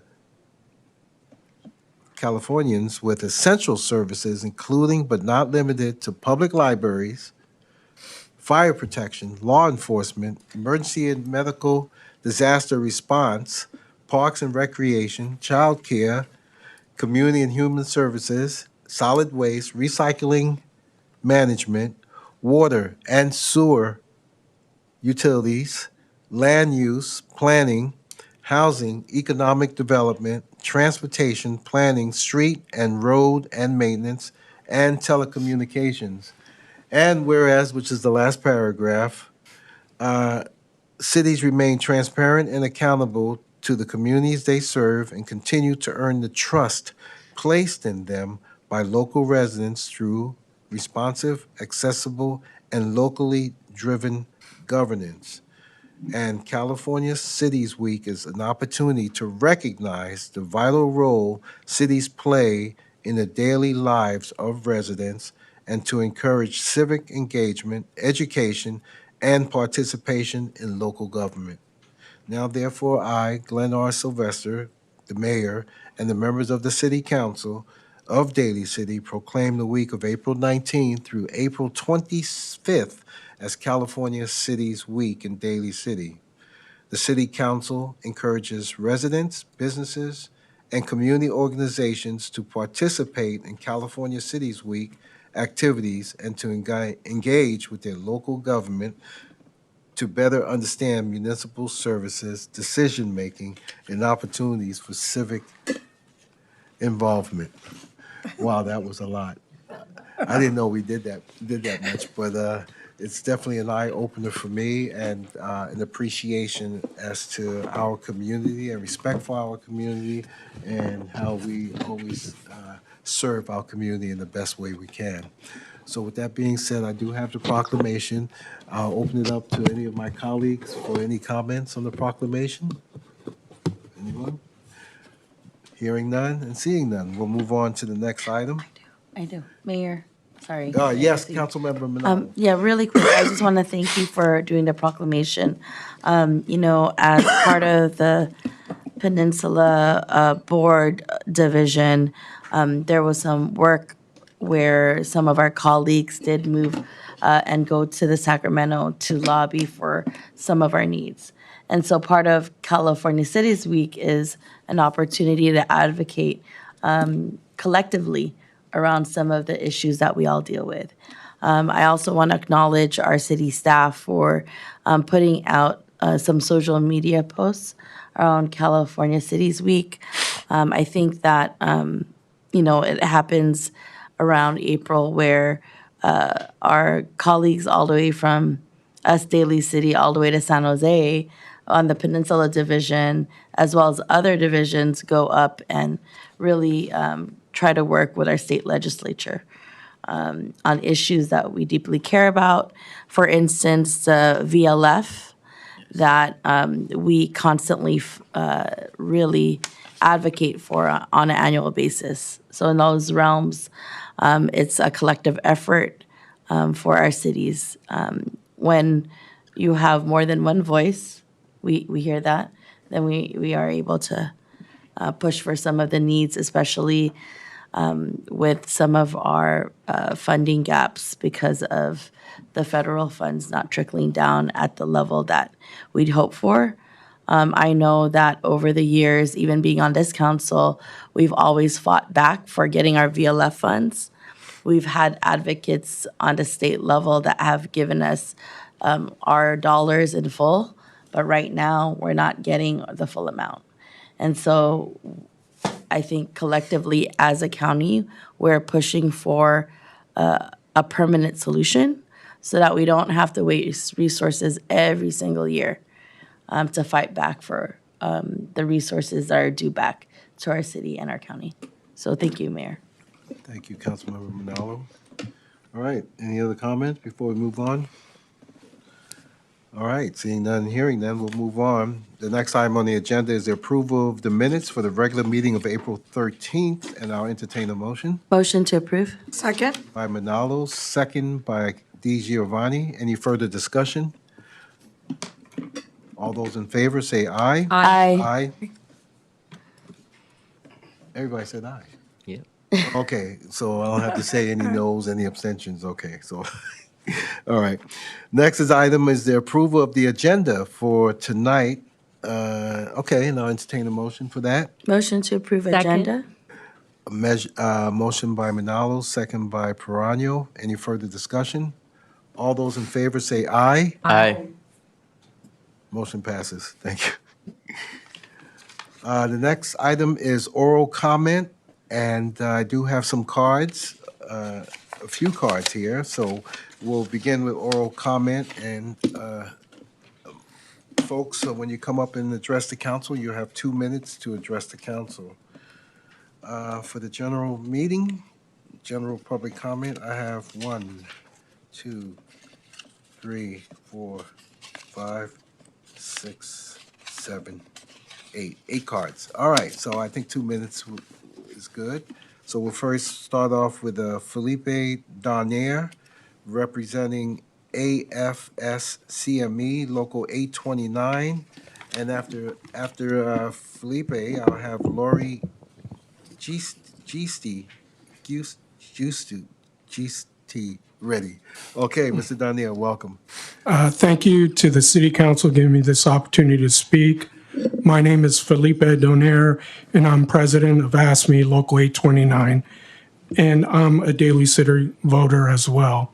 I want to thank you for giving the Daly City workers a good contract in the last negotiations, and they did better than some other units. At that time, many of the ASME classifications were below market compared to other cities, but our union truly appreciated that contract. Currently, the city workers are asking for wages to be comparable to what other units are getting. I hope City Council will do right by the city workers who clean our parks, provide recreational services to our residents, who keep our libraries open and maintain our roads, and make sure our buildings are safe by giving them fair wages they deserve. I say this because the cost of living with high gas prices and grocery prices is going up, and the city needs to give the city workers a fair contract so the city can maintain the best workforce. Thank you for your time. Thank you, Mr. Darnier. Okay, we have Lori Giusti. She had to go home. Oh, okay. Thank you. Apologies. Joshua Rees, representing AFSCME. And then after Joshua, we'll have Catherine Mills. Mr. Rees, good evening. Good evening, Council. I'm going to speak simply that we're asking the City Council to approve economic authority for fair wages. 3% cost of living plus 1% equity is a fair increase. It will help, especially our lowest paid members, be able to continue to afford to live here, and will help our employees not have second jobs and be able to produce and provide for our residents. Thank you. Thank you, Mr. Rees. Ms. Catherine Mills, and after Ms. Mills, we'll have Charles Chan. Okay. Hi, good evening. Honorable Mayor and esteemed council members, my name is Catherine Mills and I've worked in the library for 20 years now. We AFSCME members are here today to ask you to raise the economic authority in our negotiations for a better quality cost of living adjustments. I was raised to look out for the most vulnerable. It's one of the things that drew me to working in a library, a place that is free for all to use to learn however much they want. To me, it feels like an equalizer where even the poorest of our society can come and receive resources without judgment. In our union, our most vulnerable are our newly hired. They earn less than $70,000 per year, which in San Mateo County is incredibly difficult to live on. Renting a studio apartment takes more than half a month's salary. Living further away no longer saves money as gas prices and electricity costs soar. My own groceries, and I'm only feeding myself, cost over $100 a week. Water is up, garbage is up, recycle collection is up. We don't have a uniform, so all clothing is paid out of pocket, and we have zero opportunities for certification boosts or longevity pay at the moment. And our wages simply have not kept up.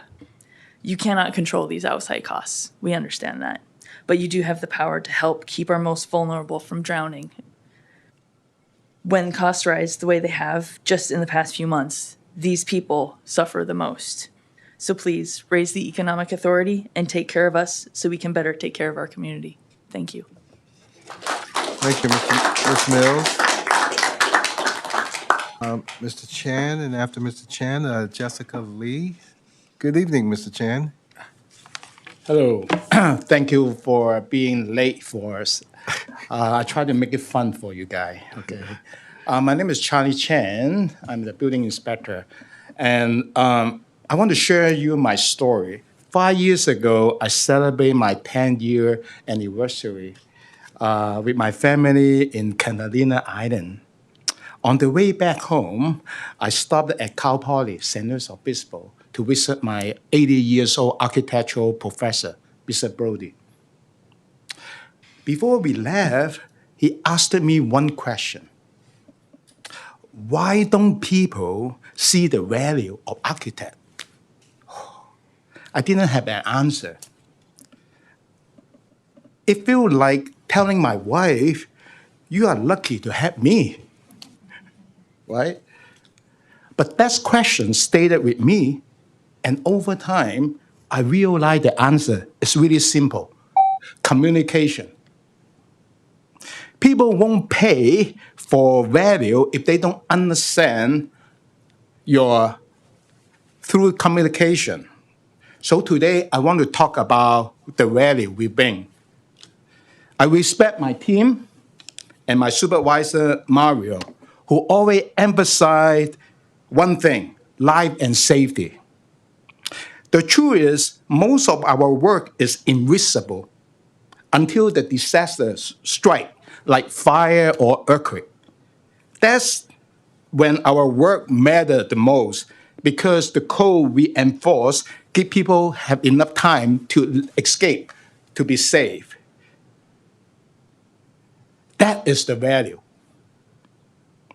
After being an inspector for a year, I have also gained a deeper respect for the people around us, like DPW, librarian,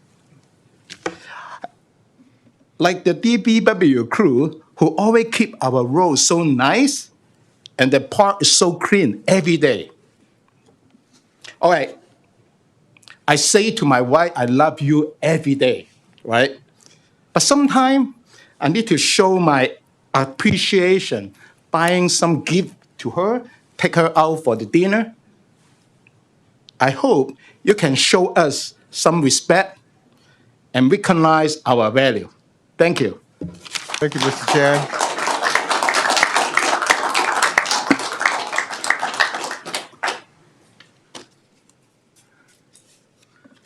Okay, Jessica Lee, and after Jessica, we have Anthony Walters.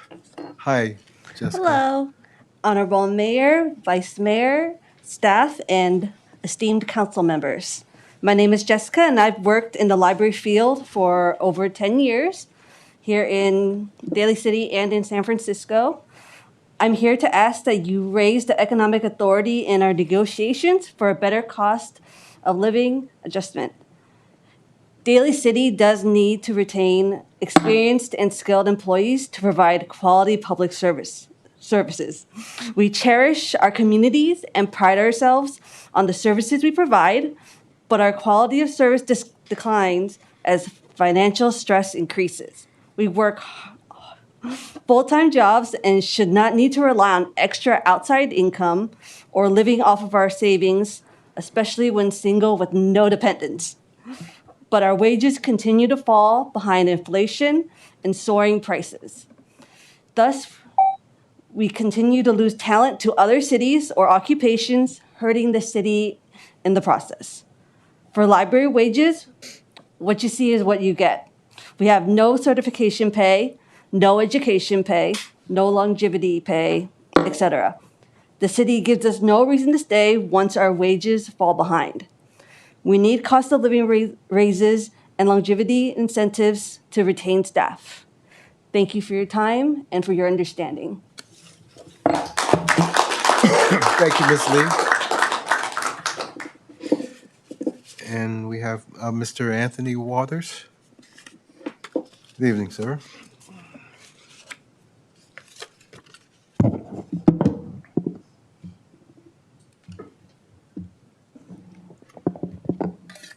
Good evening, Mayor, Vice Mayor, City Council.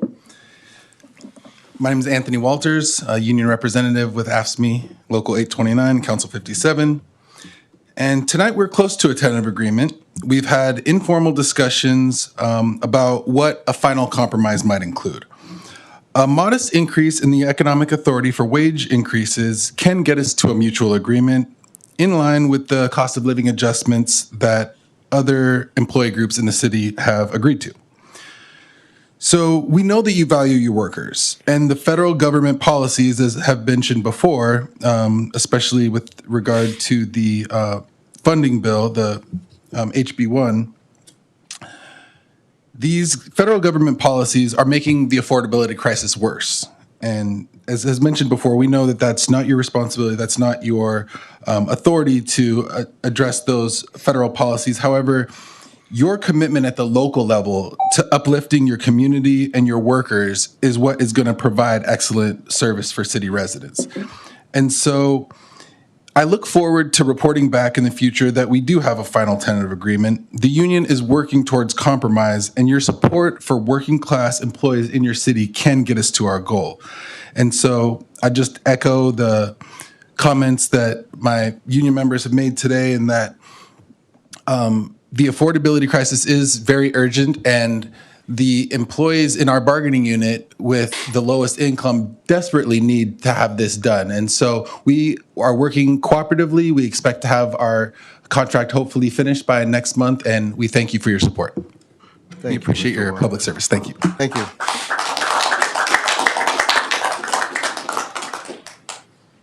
Madam City Clerk, is that all the cards that we have at this time? Thank you so much. All right, thank you all for your comments this evening. We're going to move on with the agenda this evening. Next item is the consent agenda. And looks like we have a few items, so I'll turn it over to my colleagues if anybody would like to pull any items. Yeah. Item number 11. Okay.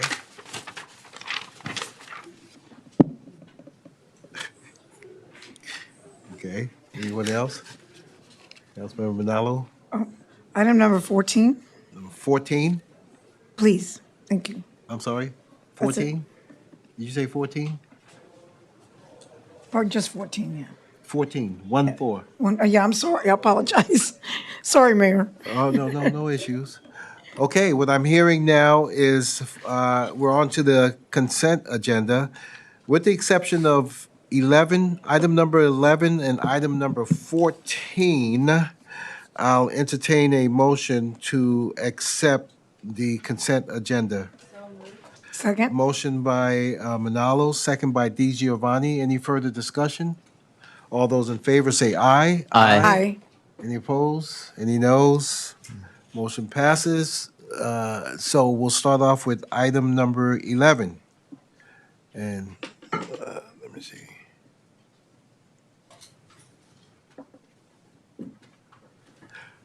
Mr. Chu, how are you? Good, thank you. Oh, Good nice evening. jacket. I'm gonna get me one of those. All right, good evening. Good evening. Mr. Mayor, members of the City Council, item 11 is accept and appropriate a grant from Peninsula Clean Energy. The amount is $1,059,658. Daly City Public Works applied for and received a grant through PCE. Those funds will provide for purchases of basically 2 solar EV chargers. One is from Beam Global and the other is from Paired Power. These are the 2 major manufacturers of self-contained solar EV chargers. Our intent is to try one of each to test them out and see which ones may perform better and then potentially have additional units delivered. So it's kind of a little pilot project to try those out. The remaining funds will be used to offset some of the solar projects for city facilities. 2 of the major ones is for City Hall, and the other one is War Memorial Community Center. Those projects will involve significant funding, and using some of these grant funds to kind of buy down the installation costs will improve our power purchase agreement. So that's the intended use of the funds. Daly City Public Works will, again, buy those 2 chargers and the solar projects and utilize all of the funding for those 2 uses. So in summary, staff is recommending that the City Council accept and appropriate the $1,059,658 one-time grant from Peninsula Clean Energy for the citywide clean energy project, which includes all of those things that I described. So happy to answer any questions. Thank you. Well, I'm going to offer Dr. Rod the opportunity to go first because he pulled this item. And, Dr. Rod, Yes. go ahead. Well, I'm completely supportive of this this grant from PCE. I just want to take this short time just to thank people from Peninsula Clean Energy, Sean, and the whole crew. I think these are just examples of acknowledging support that directly advances our energy goals here in Daly City, that is clean and it's also resilient. It also shows like concrete benefits of funded projects, and Director Chu already mentioned it about buying down costs for future solar projects and having those opportunities. And number 4, to also look at community impact and what happens locally in terms of putting down infrastructure. And if we're going to say we're going to move towards cleaner energy, these are necessary steps and examples that we are acknowledging and taking the opportunities to make this happen with our government buildings. That's it for me. Thank you, Dr. Rod. Any other questions? I have a few. Okay, Mr. Chu, will your chargers be NACS compatible? Both the units will be able to provide that capability, yes. I'm sorry? We're working with the manufacturer to confirm the compatibility of Okay. those units. The reason why I ask, because a lot of EV manufacturers out there see where it's going, and they're trying to adopt the standard NACS, which is Tesla, the plug.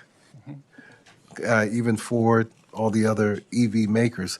How do we choose these other companies? I mean, Yeah, so we reached out to some other agencies that have them.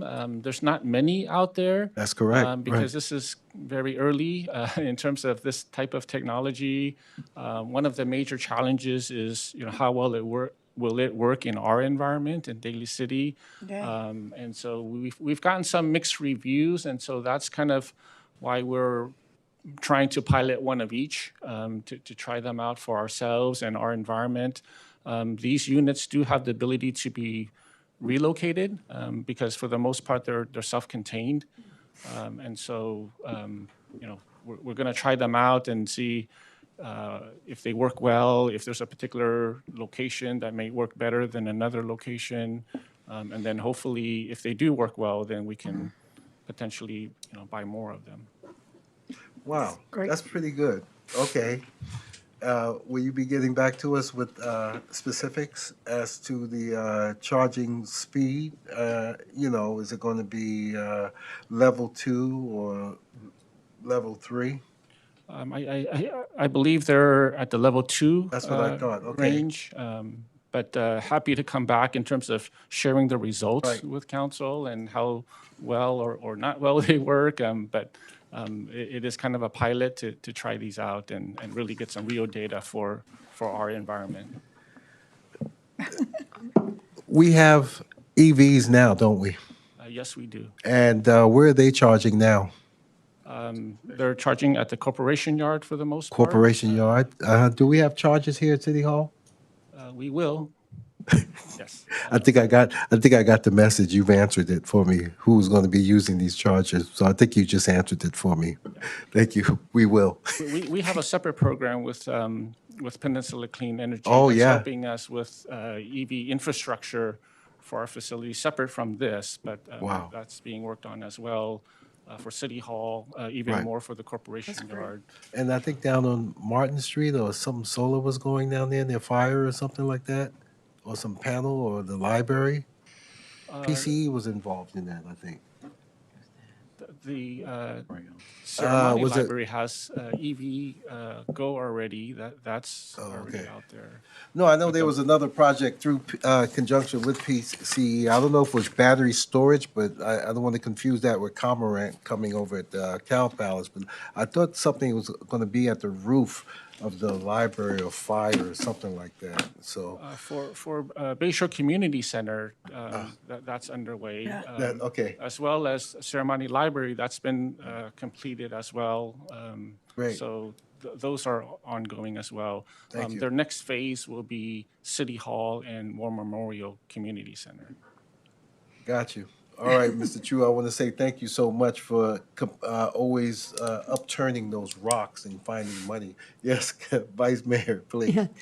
Thank you for your presentation. I just had a quick question. I do not have an electric car, but I'm curious on what the cost is. I know what it's at the gas right now, but if someone uses one of these chargers, what's the cost and how does that work? I can answer that. Oh, there you go. It's No, what I 26 meant, will it be any different than the two he's going to install? Yeah, it's 26 cents a kilowatt after 11:30 in the evening, and once you hit 9 o'clock in the morning, you hit the regular PG&E rate, which is approximately 56 cents a kilowatt, and it takes you about 70 kilowatts to charge your car. So if you multiply 70 times 26, it's about $16 to $17.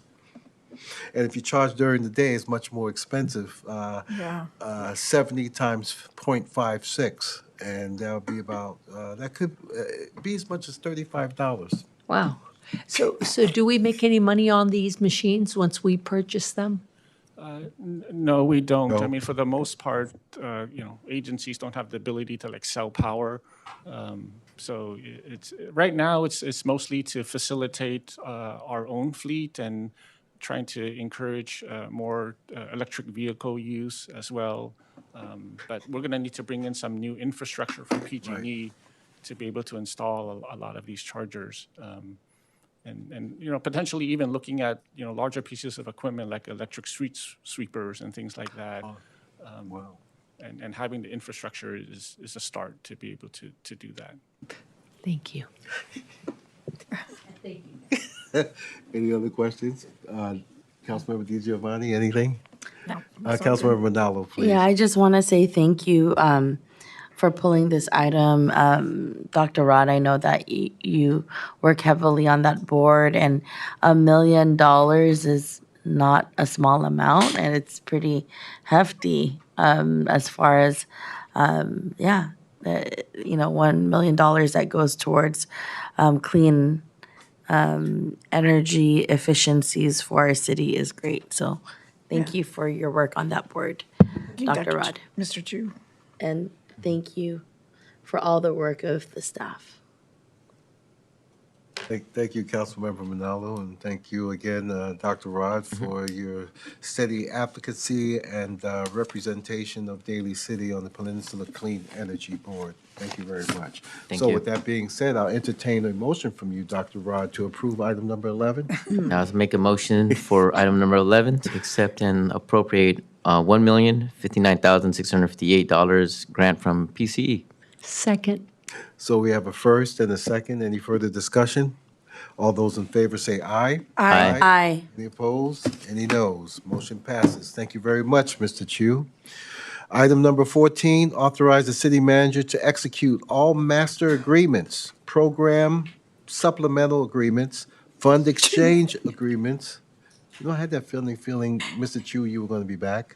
Fund transfer agreements and any amendments thereto with California Department of Transportation. Mr. Chu. Yes, thank you. This is my item as well. Good evening. So this item is to authorize the city manager to execute all master agreements, program supplemental agreements, fund exchange agreements, fund transfer agreements, and any amendments with the California Department of Transportation. So Daly City, we often receive grants that are managed by California Department of Transportation. And whenever we have a new grant, there's a requirement to implement a supplemental agreement. We have a master agreement, and then they implement supplemental agreements whenever there's a new grant. As we submit this paperwork, they require a resolution from our city council to indicate who has the authority to sign all of these documents. And so the item for you tonight is basically to authorize the city manager the ability to sign on behalf of the city to execute these documents with Caltrans. Daly City, we just recently received a housing incentive pool grant from MTC. It's managed by Caltrans. And so this is one that we will need to do a supplemental agreement and include this resolution that goes along with that. So this item is for the council to authorize the city manager to execute all of these agreements with Caltrans. And we will start with this HIP housing grant funds. There is no fiscal impact. It basically just gives the city manager the authority to execute these agreements. Once this is done, then we can continue to use this resolution for future supplemental agreements. So we don't need to come back each time, as long as we have the authority with the appropriations that's already been done. So that concludes my presentation, and if there's any questions, I'd be happy to answer. Thank you, Mr. Chu. Councilmember DiGiovanni, you're the one who pulled this item. I'll defer to you for any questions. Thank you, Mayor. Actually, it was more informational. I was contacted by a couple of residents for the explanation, which is really interesting because, like you said, MTC, it's really involved, and then it might be more expedient. I thought that was a good process, that it'd be more expedient that the city manager could sign, and then that way everything else moves smoothly. So I appreciate it. You're always out there looking for that money, and I'm sure that he'll have lots of signatures for city manager to sign. So thank you very much, and I thank the city manager as well for wanting to do this too. I think it will expedite the process. Thank you. Thank you, Councilmember Di Giovanni. Any other questions for Mr. Chu? Councilmember Manalo? Yeah, thank you, Mayor. What is the threshold? So as I mentioned, this isn't a dollar amount associated. Whenever there's appropriations, we come to the council to accept the grant and Okay. appropriate the funds to the project. This is basically to implement the paperwork that goes along with that. So Okay. those, How did it work prior we would have to come back each time to the council? to the council just to give the city manager the authority for that specific document to sign.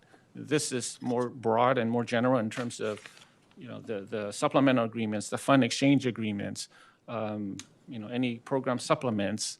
But again, the grant itself, the accepting and appropriating, that comes before the council to ask for that action to be done.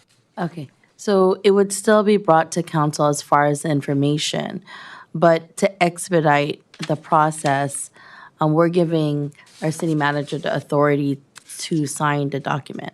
Who signed it before? Before it was the city manager as well. Okay. But it was done project-specific. Okay, so we're doing an overarching policy right now, like to approve so that it's a blanket and that you're not going to us every single council. Correct. It's not project-specific, but it's for these documents that work with Caltrans and their agreements. Okay, Okay. And again, the appropriations, those come before council for action. okay. Thank you very much. Looking for efficiency here, I see. Thank you. Yeah. Thank you, Councilmember Manalo. Vice Mayor, please. Hi, thank you, Richard. I'm just curious, is there a time or is this indefinite? Right now, it's for the city manager. There is no timeline associated with this at this moment. But for the most part, if there's, usually you revisit these every, 5 years or so. Sometimes the name of the documents change and things like that. But for the time being, there isn't a firm deadline at the moment. Okay, thank you, Mr. Chu. Thank you very much. Any other questions? Councilmember Di Giovanni? Yeah, I'd like to make a motion to approve item number 14. Okay, is there a second? Second. A second by Dr. Rod. Any further discussion? All those in favor say aye. Aye. Any opposed? Any abstentions? Motion passes. Thank you very much, Mr. Chu. Thank you. Thank you, Mr. Chu. That concludes the consent agenda. Next item is item number 23, and adopt the city's HUD Consolidated One-Year Action Plan for fiscal year 26-27. And I have Ms. Seligan, Linnell, and I guess Mr. Lunkhausen. Okay.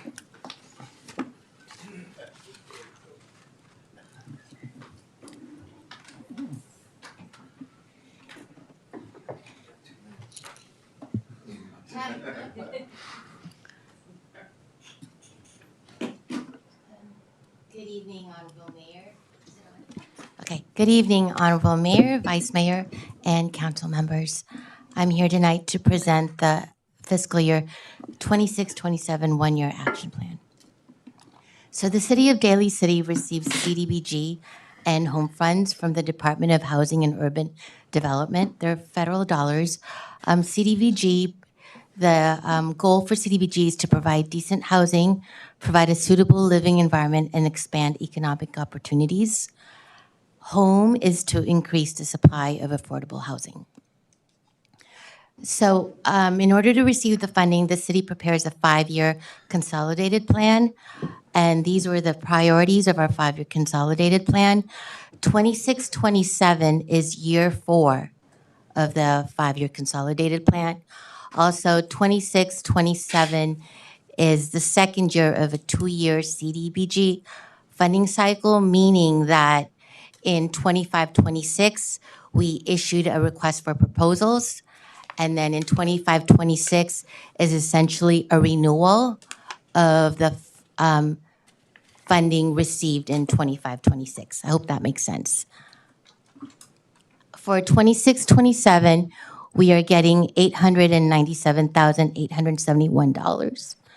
And we will have about 1.5 million of, that should say 26, 27, sorry about that. 1.5 million for 26, 27. So the 891 represents a 3% decrease of what we got in 25, 26. So the proposed allocations are about $189,000 for administration. There's a cap on how much we can spend on administration, and it's 20% of our allocation plus program income. And administration includes staff time as well as Project Sentinel, who does fair housing for the city. Then we recommend 338,414 for housing. And under this category, this would be our residential rehab program and Rebuilding Together Peninsula. For economic development, $83,000, which is Renaissance Entrepreneurship Center and upwards.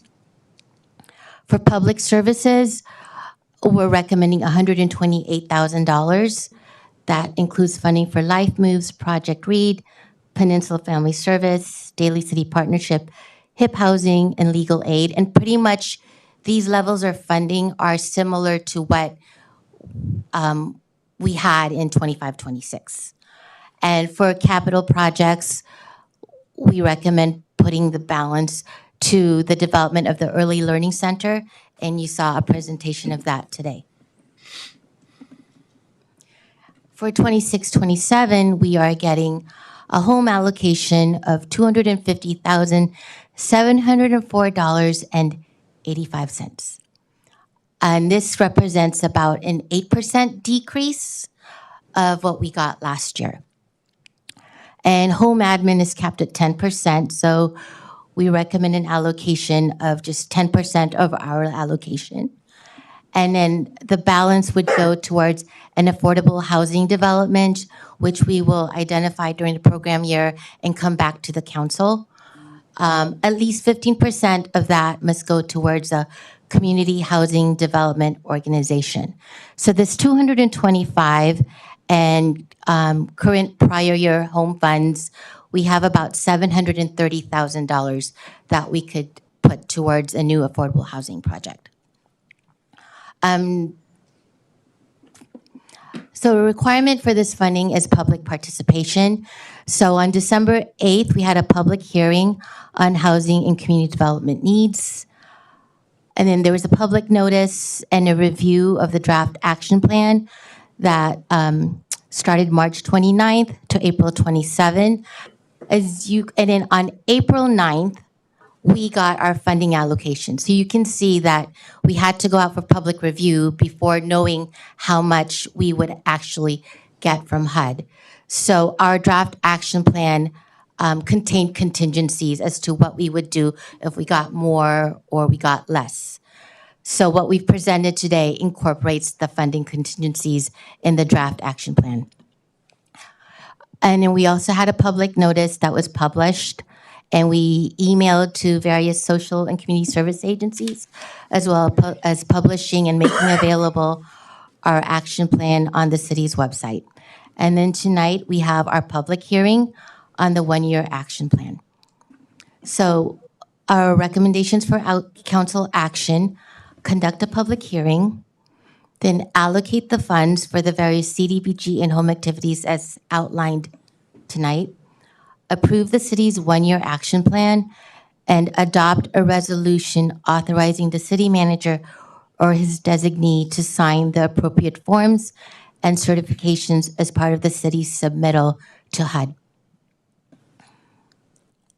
And with that, I'm available to answer any questions. Oh, I did want to say that we did receive, and I think you guys were forwarded, 2 written comments.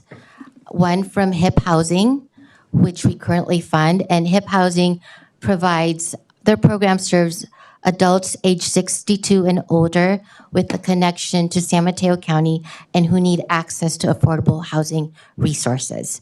So they submitted comment thanking the council for their continued support and just updating us on the services that they've been providing. And we also received written comments from Upwards, who we currently fund as well. And Upward, their program, they help low to moderate income in-home childcare providers with one-on-one business coaching and digital tools to strengthen their operations and grow their revenue. Their program has provided support to 6 childcare providers and created 2 new teaching assistant jobs. And that's it.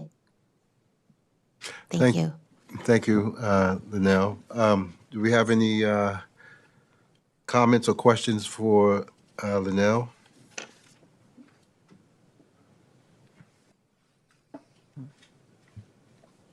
Councilmember Manalo? Yeah, I do. Oh, okay, go ahead. Okay. You first. Thank you so much, Mayor. And first and foremost, thank you for all your hard work on this, Linnell. I think, obviously, what we're receiving from the federal government is not the same amount, but looking at the list of those recipients, I feel very confident that it's organizations that truly serve our community on the ground. I also thank you for bringing up also the new organization that is providing really the opportunity for, childcare providers to move themselves into this technological world. We know how important it is to have more childcare opportunities and to support those that are small business owners is really crucial. I think that's one piece that we know has been a gap where the digital divide or being able to really highlight their services for the community.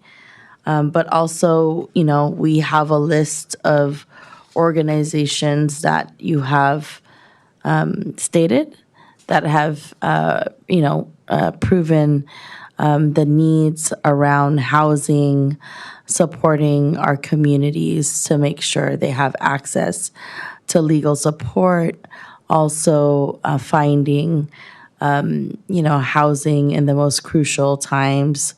And so I think when we look at what these dollars are for, we're reaching that goal, as well as entrepreneurial opportunities that we know right now in this, state. A lot of people are struggling with high costs of increase that's affecting everyone, right? And so when you talk about micro enterprises and having people have the opportunity to sustain themselves by sharing their cultural cuisine through micro enterprises, or whether it's crafts that they, sharing their talent and building all of these opportunities for them in the entrepreneurship realm. So I just wanted to say thank you. I think all of the organizations are well deserving and all your hard work on this. So thank you. Thank you, Councilmember Ronaldo. Councilmember DiGiovanni. Yeah, thank you, Mayor. Well, Linnell, just I'd like to echo the big thank you. We wish we had lots of money to give out to everyone, but these are like a lifeline, the ones that you hear. The only question I have is that when you listed the 128,000 and then there's several organizations, is that just divided by evenly for each one? No, how does that work, if you don't mind me asking? So that when they apply, they apply for a certain amount of funding. So Okay, there's an attachment to the, yeah, I saw that. yeah, so a lot of it is based on what they're requesting Yeah, for the most part. And Yeah. Yeah, so it's kind of, sort of, but yeah. So then you just have to go with the amount that we actually have and then go through and then try to see what is what, right?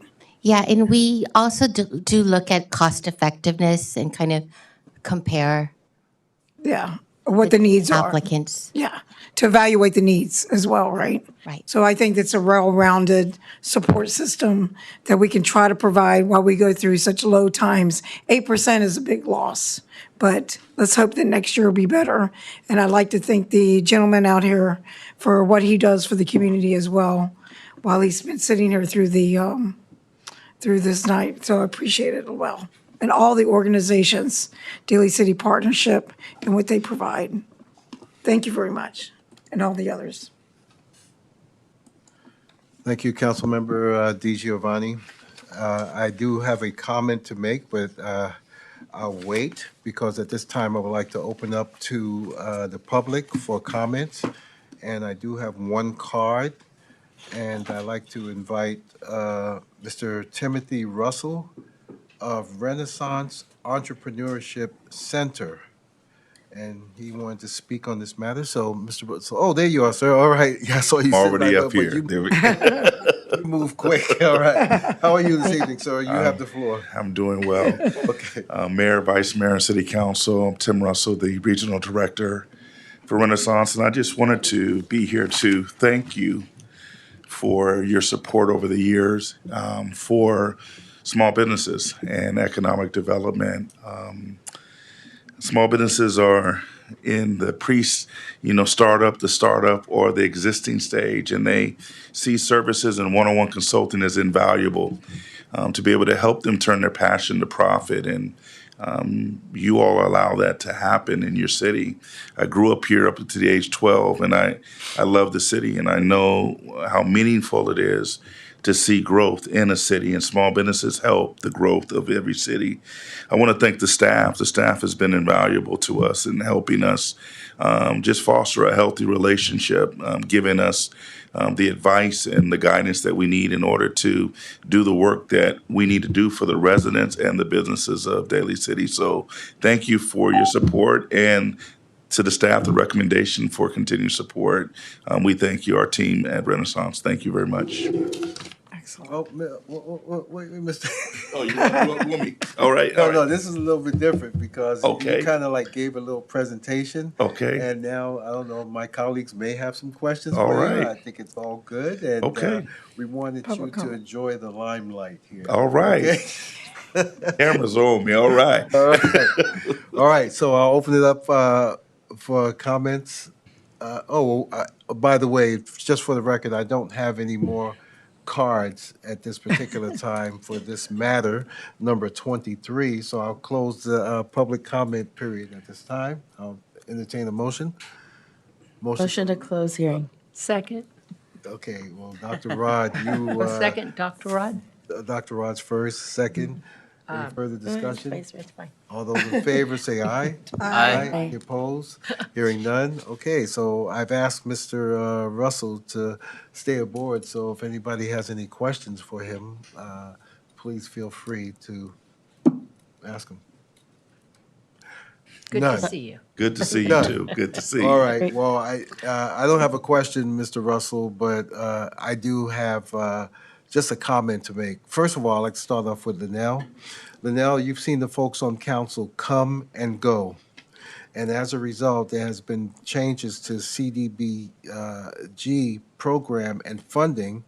And you have done a tremendous job over the years in working with different aspects of council and advising, what is good. That tells us, that you've been through the process. You know most of these companies and businesses, and your knowledge and institutional knowledge is taken very much to heart because we can ask you questions and you just answer them, but you leave the decision to us. So I want to say thank you for your institutional knowledge and providing this information.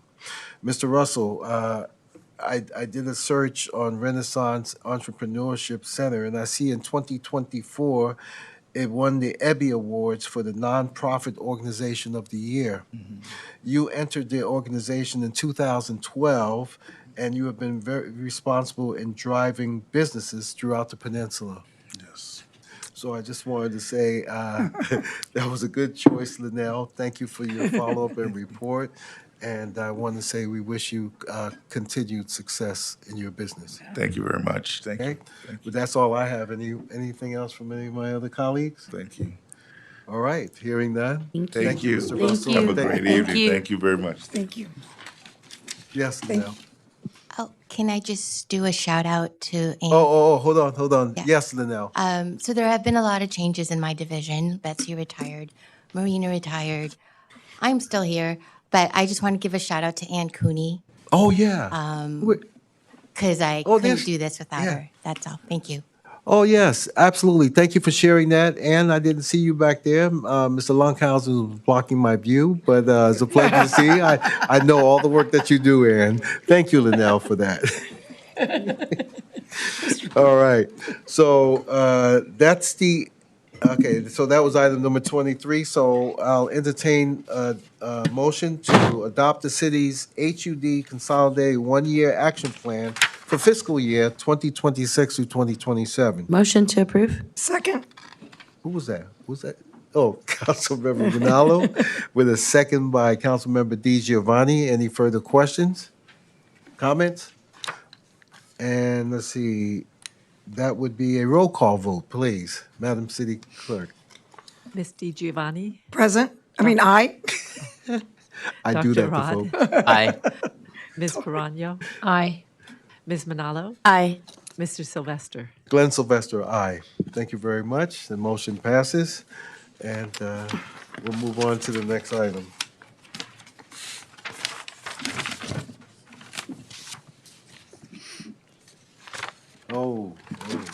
Mr. Lunkhausen. Item number 24, introduce an ordinance adding chapter 15.09 to the Daly City Municipal Code establishing construction hours on private property. So I'll turn it over to you, Mr. Lunkhausen. Thank you for being here. Yes, thank you, Mayor Sylvester and members of the City Council. This was a item 3 weeks ago, I believe, on council. And the City Council directed the city staff to come back with some more information and make some amendments to the proposed changes to the regulation of construction hours on private property on commercial and residential development projects. And so we've done that. We've made some changes to that as based on the direction from the City Council. And to make this a most succinct summary, we've essentially made a distinction between standard time and daylight savings time. It was a concern, I believe, by yours, Mayor Sylvester, about the potential for lights shining from construction projects onto residences because of the different times of day and the time that the sun set during these different time periods. And so we made an amendment that, and so we kind of took a look at what time sunset was during standard time and daylight saving time and made a proposal that during standard time, construction would be from 8 a.m. until 6:30 p.m., so only a change to the end time. And then during daylight savings time, construction hours would be 8 a.m. to 8:30 p.m. So this allows actually for a little bit of darkness, actually, after, the sun sets, of course. But yeah, things would have to wrap up at different times based on these two different time dimensions, if you will. So, and we've talked about it internally, and we think we can enforce that. There was also a proposal, I believe, by the vice mayor that essentially Saturday work hours be allowed on Sunday as well, at the same hourly capacity. And so we've amended the proposed ordinance to read that on Sunday that hours would be just like Saturday, which would be 9 a.m. instead of 8 a.m., which is during the regular days of the week. They would be allowed during standard time to 6:30 and daylight savings time to 8:30. So that would apply to Saturdays and Sundays the same, as per the vice mayor's direction. And then construction would continue to be prohibited on Sundays and federal, or rather on federal holidays only, unless an exemption is granted. So that's essentially the changes we made. The full council, I believe, it was Councilmember Manalo, I think, was recommending that we talk to some of the larger projects and see what their construction hours were, and these hours work for them. And we checked with both the developer at 99 Southgate as well as at Point Martin, and neither one of those construction crews are working on Sundays, at least on a regular basis. So, but the Sunday hours would effectively, help some of the residential projects, as you'd mentioned. Yes, so that's a summary of the changes we'd made. If there's any other questions, we're of course happy to answer them.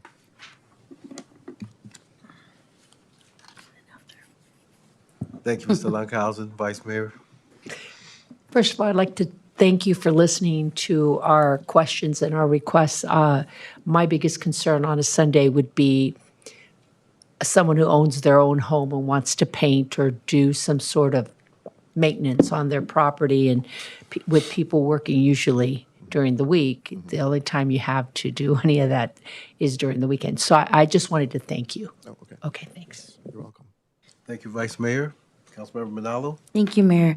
I just want to say thank you for doing the extra work to respond to the questions that we had. I think we were definitely in a mode to figure out some of, some of the questions that arose, and then so that we could come to a decision. So, thank you. You're welcome.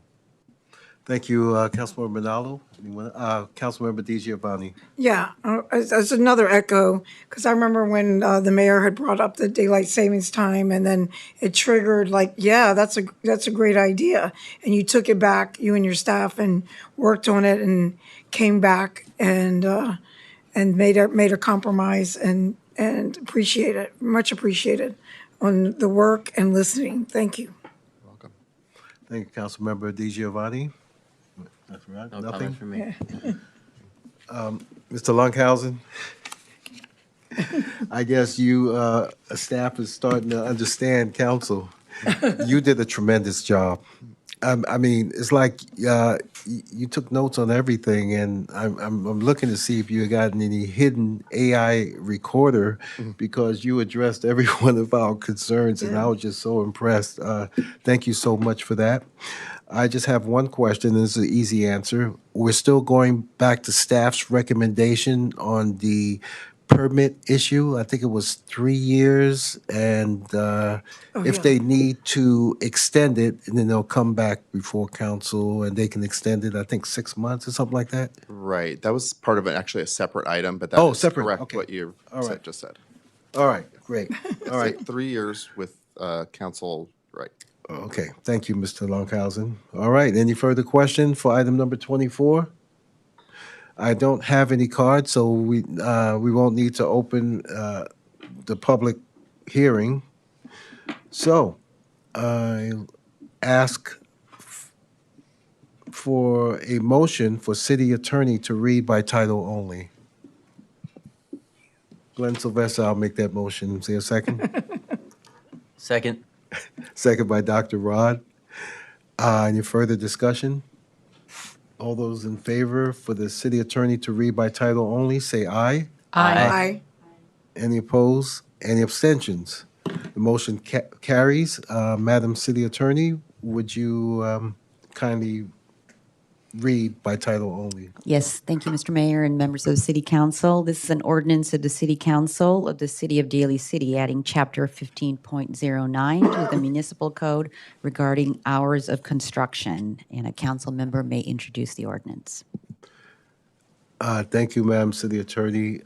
This really meant a lot. I really appreciate everyone here on council for all the input that you provided to Mr. Lunkhausen. And if you would allow me to kindly introduce the ordinance. Yeah. Thank you very much. Yes. Thank you, Mr. Lunkhausen. Job well done. Okay. Moving right ahead, the next item on the agenda is appointments, board, commissions, membership committee appointments. Anyone? Councilmember Di Giovanni. Yes, if you will. I'd like to begin by proudly nominating and appointing Vinny Acevedo to the Personnel Commission, Vinny, and then I have two other items after that. Vinny Acevedo, A-C-E-B-A-D-O, Acevedo. Oh, Acevedo. Okay. Vinny Acevedo. He is a graduate of and doctorate of Cornell University. He's involved in the community. He has a nonprofit called Healthways. I think that many of you know him in the community for many of the events and the Masons and other things he's been involved in. And this is Personnel Board? Yes. Okay. Should I go through each one? Well, what I like to do is ask any questions. Okay. First of all, maybe I can direct this to Leilani. Councilmember Di Giovanni is nominating someone to the Personnel Board. Is there a vacancy there for Councilmember Di Giovanni or expiration? Yeah, I don't know. So Tom Nurse was was my board member. And he moved And then over. when I was gone, and then I guess he was interested in the planning. Okay. And then I was absent. And then Got it. when I came back, then I heard he was on planning, and then you made a public comment that it was Teresa Perano's idea. Remember at the planning when you guys swore him in, and I didn't know. But thank you. Yeah, Okay. you're right. There is an opening. Okay, so there's a vacancy. Yeah. All right. Thank you. Any other comments? So, Madam City Attorney, we vote on this, right? Yes, so there's a motion as a nomination. You'd need a second and Okay. a vote. All right. Glenn Sylvester, I'll gladly second your nomination, Councilmember Di Giovanni. Second. So, no, Oh. I'm seconding. Oh, yeah, I'm sorry. Seconding your nomination. So, any comments, concerns? So, this is for Personnel Board. Do we take a roll call? Just take a voice vote. Voice vote, okay. So, any comments? Okay, so all those in favor of not the Councilmember Di Giovanni's nomination to the Personnel Board of Mr. Vinny Acevedo, say aye. Aye. Any opposed? Any abstentions? Motion passes. Councilmember Di Giovanni, go ahead, you still have Thank the you. floor. Thank you to my colleagues. And I'd also like to reappoint Rachel Goodman to the Library Board of Trustees.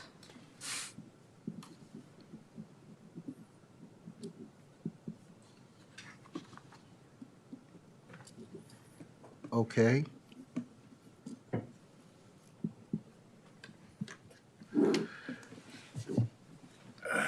Any questions regarding the appointee?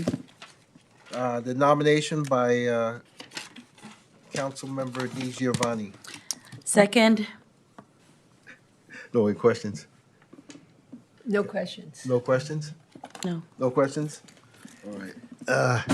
We've been working on protocols coming out to all council members, and one of the issues that we were looking at was the expiration date and attendance. So, what board was this again, council member? Library Trustees. Library and trustees. Yes. Okay.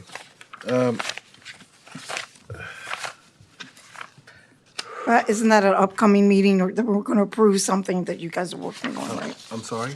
Isn't that an upcoming meeting? We're going to approve something that you guys are working on? Yeah, that's coming. That was on the consent agenda. She's Rachel- expired March. March. Yeah. Okay. All right. Great. I don't see any concerns. Okay. Plus, we haven't approved that yet, have we, of the new rules? No, we haven't approved it yet, but it'll definitely become a concern. Oh, that, okay. Yeah, We may put absolutely. things over until all of council gets the new Sure. protocol. Yes. But, let's see, meeting canceled. Hold on, council member. Looks good. She loves the library. Oh, yeah, absolutely. And I think with the movement into library, we're starting to get cohesive Yeah, people. they work really well together Right. with Angela and everyone. Very good. All right, so we have a first and a second. All those in favor of Councilmember DiGiovanni in appointing Rachel Goodman, Reappoint? Yeah, because she's expired. That was the basis to do so. Okay. All those in favor say aye. Aye. Aye. Any opposed? Any abstentions? Aye as well. So I Motion have passes. one more to do this time, to reappoint Teresa Fapua, who expired, I believe, also in March, And to the Planning Commission. And then the next meeting, I'll take care of everything else. Okay. And she expired in March. Correct. Right. Yeah. All right. So we have a nomination request by Councilmember DiGiovanni to reappoint an expired member to the Planning Commission. And I'll be more than happy to second that. Thank you. Yeah, thank you. Lisa? Teresa Fapua. Okay. All right. So any further, there's a motion on the floor for the nomination. Any further discussion, comments, concerns? All those in favor of reappointing Teresa Fa'apua to the Planning Commission, say aye. Aye. Any opposed? Any abstention? Motion carries. And then for the other two, I think I have two more to clean up since I had my surgery. So I apologize to my colleagues. I was a little behind because I had the surgery and had been ill. But those two will definitely, I think there's two more I need to take care of. Okay. And I definitely will take care of them at the next meeting. All right. I'm catching up with my health. Leilani, I think we approved it on the consent agenda. The entire board, the whole council is going to get the new protocol that's coming up. We Is have it? the public hearing scheduled for May 11th. May 11th. Okay. All right, May 11th. And Oh, yeah. everybody will get the Yeah. protocol. Okay. Thank you. Yeah, Leilani. thank you. Thank you for your patience. Oh, absolutely. During Thank the you. trying times through my health issues, but I appreciate it. Thank you. Thank you. All right. Any other appointments? Okay, just a reminder to council, got any expirations coming up? I think it's been close to 30 days. We may open it up to the rest of council to renominate or to look for someone else to fill those positions.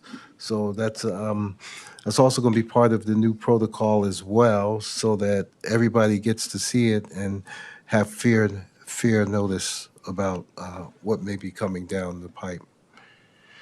All right. Next item, let's see, reports. And we'll start off with council committee reports. Anyone? Okay. Dr. Rod, no, okay. All right, we're going to move ahead because it's getting kind of late. All right, city council reports.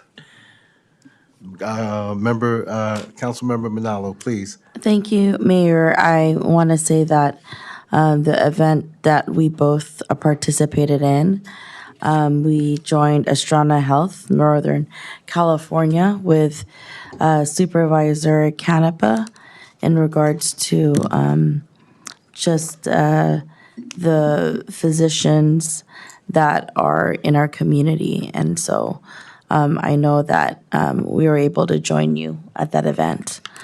Also, Progress Seminar was really, I think it's just a great time to really intersect both business, community, and nonprofit, like all in one arena with local government. Like, I don't think, people say that it's very unique to have all the intersections there, even with education, technology, health, all in one room, labor as well, all in one room. And so I'll let Dr. Rod and Mayor talk about the individual seminars that they had. But I'd like to speak on the last day I was able to stay, where they had all the county board presidents from San Mateo County, which was Noelia Corzo, and also from San Francisco, President Raphael Mandelman, and from Santa Clara County, Otto Lee.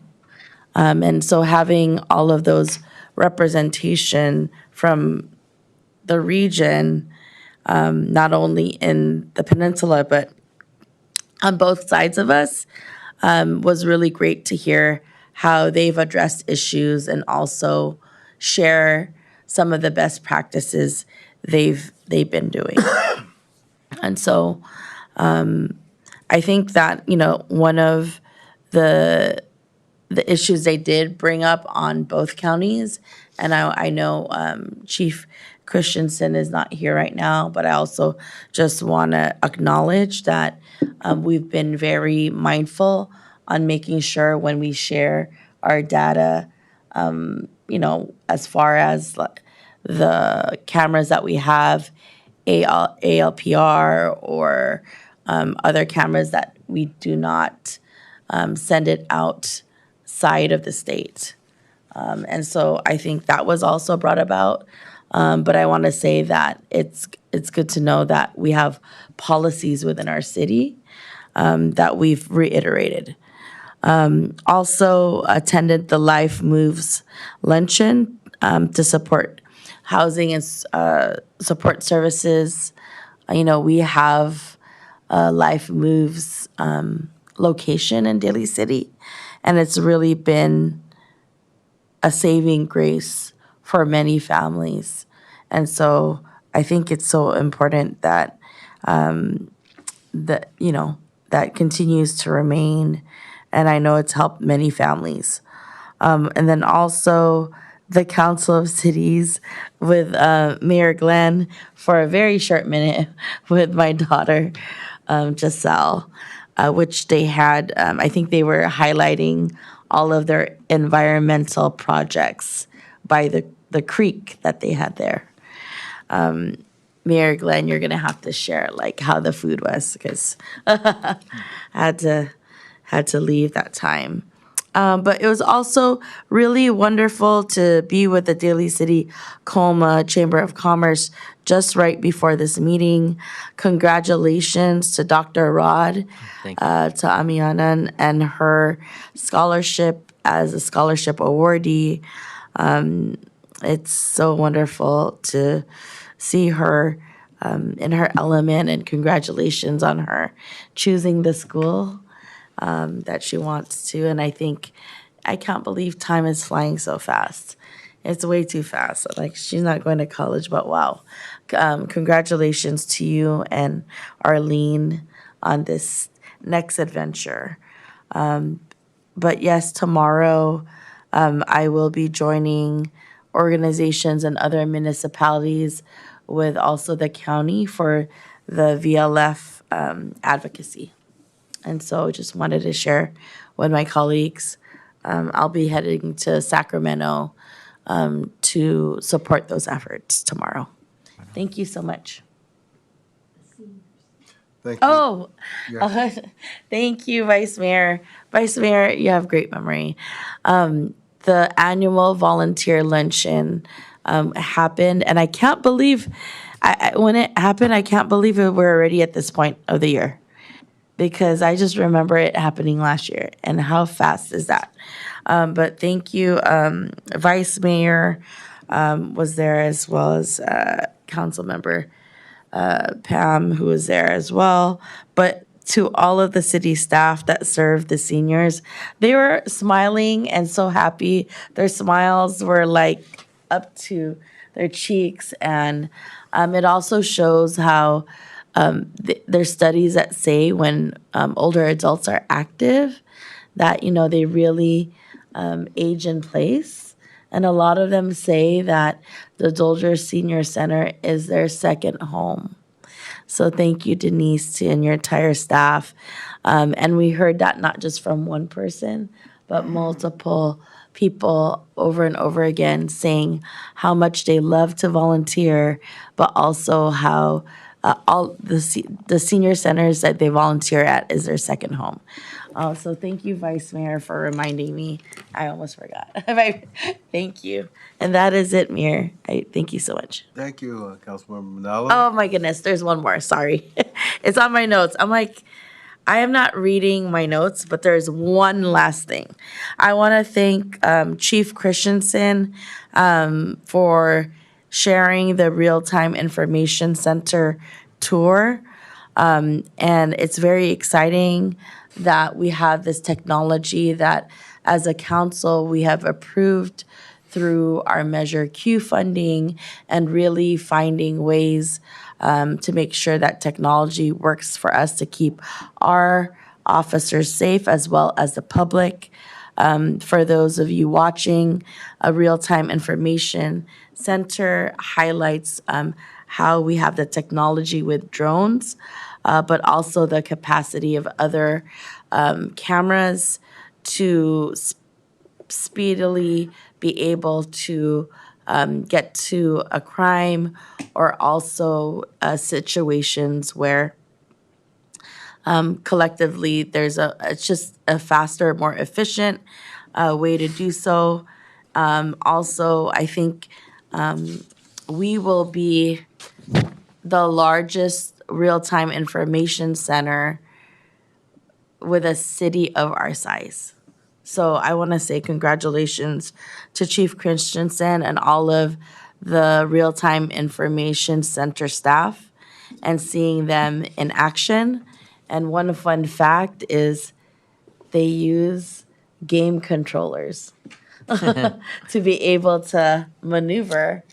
Maneuver. So that's it. I almost missed it. I had it on my paper, and that is it, Mayor. Thank you so much. Thank you. Anyone else? I'll make it quick. Yes, I no, I only take have your two. time. No, I only have two little things. Going backwards, it was so nice to be at the Coma Daly City Chamber of Commerce Foundation Access to Higher Education. The four of us were there, and it was nice to watch you, Mayor, giving out those certificates, and you spoke very well. We thank Leilani for that. Leilani, he spoke very well. Thank you. But I think the best part was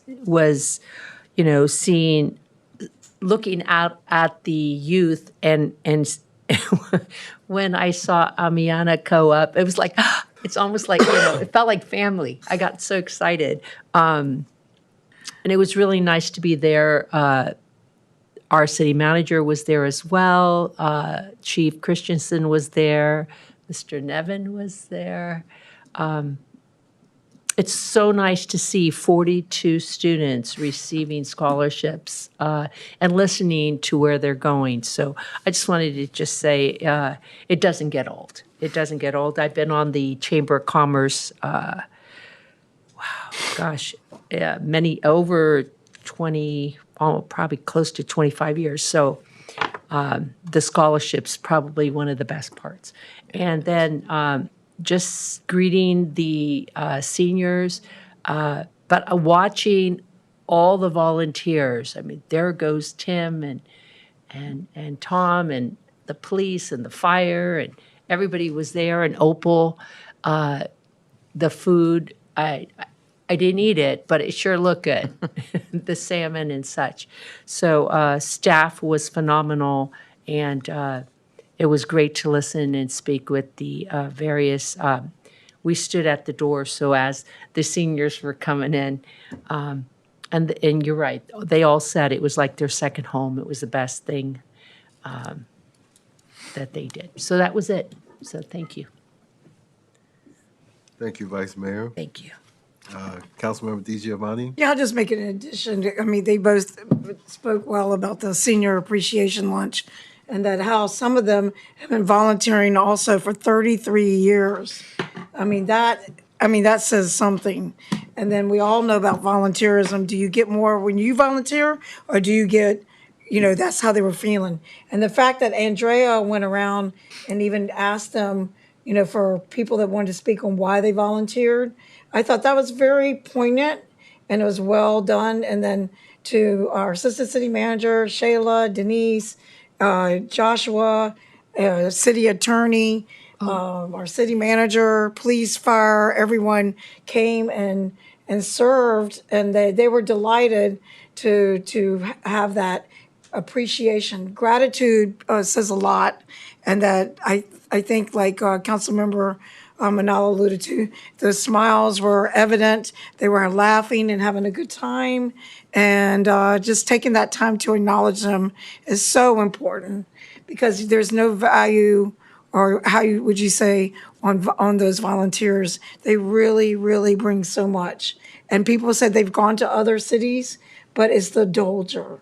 It's the Dolger and the synergy of the people and the staff.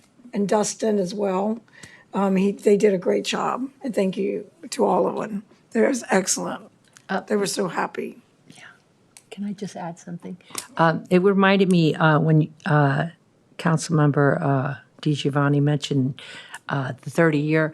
I sat on the committee at the 25th, and there were still two members that were members then. Now, we celebrated 50 as well, so, but I was on the committee for the 25th, and it was funny because one of them went by, yep, I'm still here. So it's amazing how time is flying by. But yeah, thank you. Yeah, and congratulations to Thank you. Dr. Rod. Now that I know that, sorry I couldn't make it, but to all the students, and we all know how well you speak when you speak anyway, but to your the young youth, and they're not our tomorrow, they're our today. So thank you, and congratulations to all of them. Thank you, Mayor. Okay, thank you, Councilmember DiGiovanni. Dr. Rod? Yes. It was a packed 2 weeks, so I'll start with one. On April 17th, on a Friday, I participated in the Ethnic Studies Summit at SFSU. Nice. That was put together by the REACH and ARC programs. That was funded by a federal funding called the ANDPZ grant, and it was hosted by SF State, and it invited JUHSD high schools to attend. I was able to run a workshop called Learning, Building, and Engaging. Oh, wow. And I used a quote by one of my mentors that Dr. Don Buhlana Mabalan, who's a late Filipina American historian. She said this quote that really stuck with me and why I still do what I do. And the title of the workshop was called Be Part of the Process Before Times of Protest, because by the time it gets down to the protest, the decisions have been made. And I just used this framework called learning, building, and engaging as a way, and doing scenarios with the kids. Like, if you want to run for city council, what would you have to do? What do you have to learn? What do you have to build? What are you supposed to engage? And they used that framework as a way to address certain scenarios. And it was pretty cool to see different people of our community attend that. And then, I'm giving a lot of love to my daughter. My daughter was the keynote speaker. And I'm just amazed on how she articulates what it means to be civically engaged. Wow. That it's more than just volunteerism, but it's also kind of like a sense of identity, a sense of purpose, and reading the tea leaves and see what's happening in the world and in our communities. And so I just want to say thank you to the people from SF State for putting together that JUHSD Ethnic Studies Summit. I attended the Progress Seminar along with my colleagues, Mayor Sylvester and Councilmember Manalo. And I'm just going to go by some of the titles and then some quotes that just engaged me. So the first the opening ceremony was called "Leading with Trust: How Confidence in Government, Public Institutions." And, oh, my bad. Leading with Trust: How Confidence in Government, Public Institutions, and each other is essential for shared prosperity. I think one quote that stood out was, I forgot who said it, but he cited Supervisor Lisa Gauthier, and he said that when we're talking about engaging the community, it's not enough to invite them to the dance, but you got to ask them to dance, right? And so that is like, if anybody's ever gone to a high school dance, that's pretty much it, right? It's like, or you're just a wallflower, or you're just sitting around just watching and listening to the DJ. And the theme that I got was like, you got to be able to, as leaders, engage everybody in your community from different political values, different political perspectives, young people, the intersections of like age, race, class, gender, and listening. And as much as we do like to speak, but be able to listen. Another one we went to was addressing our regional transit crisis ballot measure. I think one thing that I got from this was just understanding the impact of funding and impact, and how COVID-19 really changed participation in these different locales, and how public transportation will affect different communities in different places. Like, even though we're all riding the same train, it's BART in San Francisco, BART in San Mateo County, and just the behaviors, or even like the ways that these different agencies were able to either prepare for these shortfalls or are now trying to address these shortfalls is pretty interesting. And then, what else did we go to? There was another one that was called Building with Backbone, Confronting the Forces That Limit, Frustrate, and Stop Housing Development. So I want to quote my colleague from Burlingame, Donna Colson. She said that one of the hardest impacts is what will happen at the state level and how it affects things at the local level. And she used like a metaphor of like, it's like drinking out of a fire hose. It's like, and she related that to RENA numbers and how we're supposed to meet those RENA numbers, but it's kind of like, it's all great, but then sometimes it feels like drinking out of a fire hose, where the force, the impact, and the amount of expectation of housing becomes very stressful, depending on, and not knowing the context of each community. Right. And then I think what was the last one? And the other one, last one was integration, oh my bad, integration, not elimination, AI and the transformation of how we work. That's all it was. No, AI is scary and fun at the same time. I think the theme that I really got out of that was using it as a research tool instead of it being as a generative tool. And how it's going to shape and influence and change work. And so people are still figuring it out now. The thing is that people were talking about when I was in that panel was about robotics. And for some reason, the Jetsons came to my mind. And I was like, can somebody clean my house? Like, that would be cool.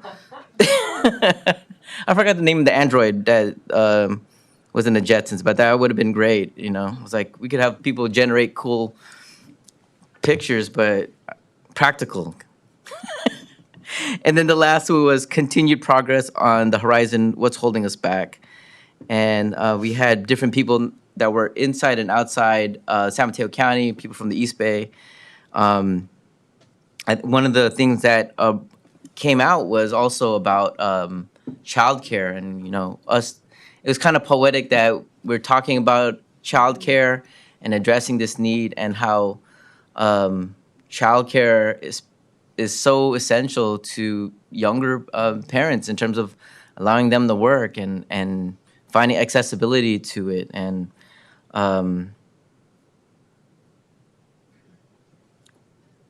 also I think one of the other things that stood out to me was like forecasting. Some of the forecasting was like, we need to find ways to expand youth and young adult employment, because the whole pastime, and people they called it pastime, was young people are not working in the summertime anymore. When it was kind of like, oh, it's the summertime, I'm gonna go and work, I'm gonna save some money. No, the young people are not doing that. So how do we capture that? And then one of the speakers also talked about a statistic about young men. You have to really look at the demographics of young men, because for some reason, a lot of them are not going into school or not even joining the workforce, but they're just staying at home. And there has to be some sort of like study or even like strategy to engage these young men to engage in some sort of educational or workforce training program. Yeah. And then, I was able to attend the 21st anniversary of the Kababayan Learning Community Filipino Culture Night at Skyline College on April 23rd. So congratulations to students and faculty that were a part of that. And then also the Daly City Chamber of Commerce and Scholarship. Just want to say thank you. Thank you for serving the youth, providing, I forgot the guy's name. I think it was Nick. He's the representative, and the mayor cited him as well, was saying like this scholarship is an investment for these young people's futures. And it was actually really cool because my daughter would always mention people's names, and I never knew who they were until now. And it was really cool to see people that she would always mention about building in her classrooms and actually seeing them in person and receiving these scholarships. Nice. And that's it for me. Very nice. Yeah. And thank you, Dr. Rod. All right. I'll start off with Progress Seminar, and you know what's always on my mind. The food was outstanding. Oh, yeah.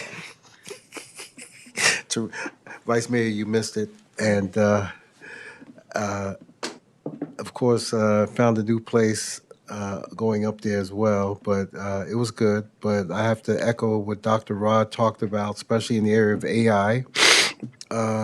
What was very important is the ballot measure regarding transit. And Dr. Yes. Rod is right. I do remember somebody said something during COVID when he looked out of the window at the 3rd and Townsend King Street area. That's where Caltrain ends. He looked out and he called all his colleagues throughout San Mateo and says, this shit is real. COVID really affected ridership and transportation, and BART is still having problems. They even talked about closing stations, and BART made mention, we've already closed some stations. So if you live up near Pleasanton, and you know, they were talking about closing Millbrae Station, going to the airport, and we're going to be in some tough times coming up. So it depends on what happens with the ballot. Thank you, Councilmember Manalo, regarding Council of Cities. Belmont spoke about the creek. During construction, they came across an archaeological find, and they had to stop and mitigate that issue, proper funeral, burial, and what you're going to do. And they lucked up because they said the day before it was to expire, it had rained. And as a result, they got the Army Corps of Engineers to help them build the creek, about 12 different agencies, and I believe they got grant funds from, I want to say, number one, it's a concert place down in the peninsula. The name escapes me. It's a big stadium. It's called One Something. Oh, my goodness. It's where they have a stadium and they do entertainment. Yeah. And it's by the water. And they Shoreline. gave... One Shoreline, right? One Shoreline. Yeah. And they gave money to help with the creek. So there's money out there. So thank you, Dr. Rod. I was about to say, yeah, when I used to drive Uber, I used to take folks down there. So Progress Seminar. I'm sorry I missed the annual volunteer luncheon. I did see pictures of it, and the one that stuck in my mind was seeing the assistant city manager, Tim Nevin, hunched over, and I guess he was refilling some beverage or something, and he had an apron on. I did see that. So the reason why I missed that, because I too attended the RTIC, as Councilmember Manalo had alluded to. And it's just so much to talk as to what we have here in Daly City. And I attribute that to the chief of police with the cooperation of the city manager and council helping them move forward with this technology, but as long as they made it sure that we don't misuse the technology, like spying in people's backyards or something like that, but actually for police investigations. And when I heard the term public safety, and I hit on that immediately. You know, in the old days, when you key the microphone, you can say something on the microphone, but they don't know where you're at. And that's in throughout anywhere you are in the city. But now you key the microphone, and it gives your location to dispatch and the folks watching you where you are at. And if you take too long on a call, if you key the mic, it'll tell you if you've moved your location, and dispatch will come back at you and says, "Oh, are you on another call?" It's these little nuances that helps protect our officers. And I do remember when I used to drive home to Daly City from San Francisco. Once I crossed the borderline, you don't mess around in Daly City. Oh my goodness. I would just take my time. You don't mess around. And if you think you can do a crime now in Daly City and get away with it, nope, nope, nope. Uh, you can run, but you can't hide. And I like the idea about the use of drones for thermal uses where you pick up body heat. You could be in the dead of night and it's quiet and somebody's in a big factory and you're trying to locate this burglar suspect, and you put the drone up there and it'll pick out the heat detection signature. So the only thing is I'm concerned is the staff that working inside the RTIC. When I walked in, number one, the room was cold. Number two, it was dark. It's like you're in a movie theater. And I'm wondering, why is this? And as soon as he opened the door to take me out to see the drone, that light came in, and yeah, I see why that room is dark. But I appreciate staff because they're in there all day, and they must have a love or passion for what they do, because I could not. Well, I do sit at a computer for a long time, but to be there all day in that dark room, but. And plus, you have to be licensed to fly a drone. Other agencies have contacted us and say, we will buy a drone, but we want you to fly it. And we offer collaboration. San Francisco calls us all the time. We are in the process of getting more. So this is a good deal. I think Daly City, as Councilmember Manalo says, we have the most. And we are the best at what we do. And not only the drones, but also the public safety and public trust, the cameras. They can see where you're at without you knowing that somebody's watching. So it's good. Hey, what are you doing out there? So that was good. So that's why I didn't make the annual volunteer luncheon. It was only supposed to be a half hour. I was there for almost an hour. Chief asked me, "Are you going to go over?" Oh, no, it's too late. So that's it. So that's progress seminar. Yeah, that's all I have. So thank you very much, everyone. Anyone else before we move on? Mayor, sorry, Yes. I have just two items. I wanted to share with you. One, Shoreline is a regional committee. Okay. So it's actually created because of climate change. And that, like, if you look at the one shoreline, we're all connected. Ah. And so there's grants. It was a body that was formed to address climate change, especially around sea level rise. Okay. And so they probably got money from that. They did. Yes. Yeah.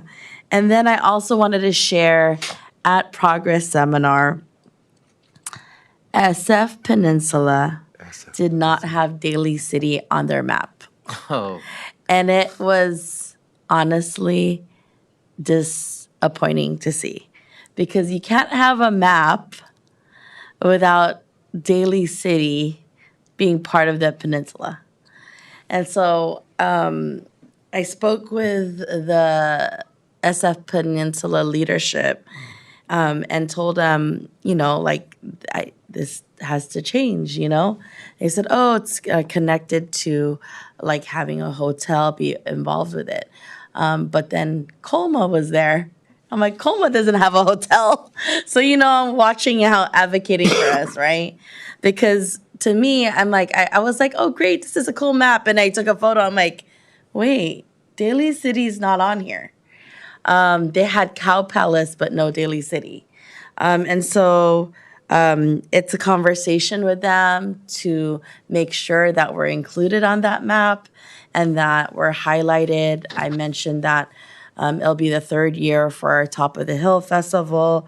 We have Jacalchi, we have Koi Palace coming in, we have Thornton Beach, we have San Bruno Mountain. Like, there's so many elements to highlight what we have in Daly City. But I had to share that. So that was, I could not leave without talking to them directly, because you can't have a map of the peninsula without having us on there as Daly City. And I know that Councilmember Rod also felt the same way. Like, wait, what's going on? How come we're not on this map? So we're gonna make sure to have that taken care of. Wow. Councilmember Manalo, I didn't even recognize or see that. Excuse me, but you should have also reminded him, do you know what the model for Daly City is?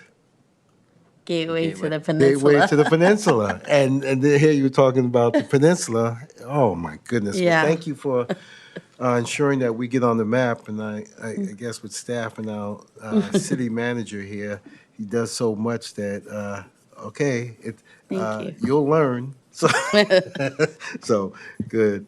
Thank you. All right, thank you for sharing that. All right, anything else? No more? Staff, number 27. No, why? No, you don't have to look at the clock. We're here now, sir. Go ahead and let it out. Huh? Just looking at the glass right here. I wasn't looking. Oh, what glass? Right here in front of me. Oh, the black screen? Okay. City manager, are you sure? Because I'll have to ask Leilani because she knows more than you. Yeah. In the efforts of time, I'll pass. All right. Is that okay with everyone? Or should we make Mr. Piccolotti speak? I can actually hand it over to, on the subject that Councilmember Manalo just spoke of. Yeah. I believe Leilani was on a meeting today on that subject, and she can weigh in a little bit if that helps. We have been in talks with San Francisco Peninsula, SFP, and we've been advocating. So thank you so much for making that connection. And we will have continuous meetings with them in hopes to highlight Top of the Hill and other things of Daly City as well. nice. More to come. And that concludes my report. Outstanding. You see, I like this. It's a magic term that I learned. It's called creative juices. When you get everybody talking and, get so creative. That's good. That's good. I love it. Thank you, Leilani. Thank you, staff. All right, the next item is adjournment. And I believe Councilmember Di Giovanni had one. So why don't we start with you, Councilmember, please? Okay. All right, thank you, Mayor. Always in our hearts, the sad passing of Josefina, better known as Josie Salcido Reichert, 86 years old, of Daly City, passed away peacefully April the 1st. She was born March 19th, 1940 in the Philippines to Fidelia and Leopoldo Salcido. Her father was a famous actor in the Philippines, if anybody knows who he was. She also became a singer and a dancer in her own right, and her career took her throughout all of Asia. Then she moved to the Bay Area in the 1970s and worked for 32 years as a clerk for First National Bank. She was an active parish minister who loved to dance, sing, and she is survived by her daughter, Jocelyn, and son-in-law, Vince, and grandson, Vinny. I will say that if anybody ever heard her sing, because she was a star throughout Asia, and so her passing brought a lot of people to OLM, where she was very involved at that throughout her career and her life here in Daly City. So may she rest in peace, Joy Z. Salcido, a lovely lady. Thank you. Thank you, Councilmember DiGiovanni. Next item, I'll turn it over to Councilmember Dasmag Boal and Councilmember Manalo for Lyle Pujolas and the Toboso 19. Thank you, Mayor. I'll go. Want me to go first, Councilmember? Okay, so this obituary is for one of my friends, Lyle Pujolas. So it is with profound grief that family, friends, and community members mourn the death of Lyle Pujolas, remembered as a Filipino-American human rights advocate who served communities from his hometown of San Diego, his other hometown, San Francisco, and his ancestral home of the Philippines. He held a deep commitment to serving the people in the struggle for liberation and building international solidarity. His work centered on movements alongside the poor, indigenous peoples, and the oppressed. I first met Lyle around 2002 or 2003 when I was a graduate student in Asian American Studies at SF State. I remember meeting him at a function called Flip the Script, which was a spoken word and open mic event when he was a member of the League of Filipino Students. Lyle was a poet, a Star Wars fanatic, a transnational organizer, and a godfather or ninong and uncle to many. From my time at SF State to working with him at the Filipino Community Center in San Francisco's Excelsior neighborhood, we shared many circles. It is important for me to share his obituary to humanize Lyle and those who have fallen alongside him, collectively known as the Toboso 19 and Negros Occidental Philippines. This is to honor who he was, the person I knew, a servant to his community, and someone who moved across and connected many communities. Lyle was among the 19 people killed in the April 19, 2026 incident in Barangay Salamanca, Toboso, Negros Occidental. And as the names who died have gradually been announced, grief for Lyle has unfolded alongside grief for others whose lives were also cut short in this tragedy. Among those identified were Alyssa Alano, a student leader from the University of Philippines, Diliman, RJ Ledesma, a community journalist and writer from Negros, and Kai Dana Renee Sorem, a Philippine ex-American organizer from the state of Washington, and co-founder of a Filipino youth organization in South Seattle. Their names, alongside others who have been publicly announced, remind us that this loss is carried by many families, communities, and movements. Their remembrance calls attention to a larger struggle that brought many to Negros, the enduring fight of peasants and rural communities for land, survival, dignity, and self-determination. Many of those being mourned were learning from, documenting, or standing alongside farming communities facing land grabbing, militarization, and deep inequality. To honor Lyle is also to honor that struggle and to affirm that peasants and rural workers deserve land, livelihood, safety, and the power to shape their own futures. In honoring Lyle, we also honor all those killed in Toboso 19. Each name represents a life, a family, a set of relationships, and a story that deserves dignity in death and remembrance in public memory. I lift up their names so that they're not forgotten, and I hold their families and communities who carry this grief. Lyle, thank you for your friendship and the communities you served. I'm sending love to your family, especially your sister Lily and her family, your wife Yen Yen, and rest in power, Lyle. Thank you. Councilmember Manalo? Thank you, Brother Rod. When you shared with me the passing of Lyle, definitely my heart sank. There are really no words that truly capture the weight of a loss carried by the family and friends and the entire community. When hearing the recent devastating massacre in the Philippines and that someone that we knew in college lost his life because he was there with the farm workers was very unreal. Because we know life mattered. His presence and the love he shared with those around him will never be forgotten. We know how life is so fragile and how important to hold our loved ones close. But to stand together and to demand a world where senseless violence has no place and that justice and self-determination is people power.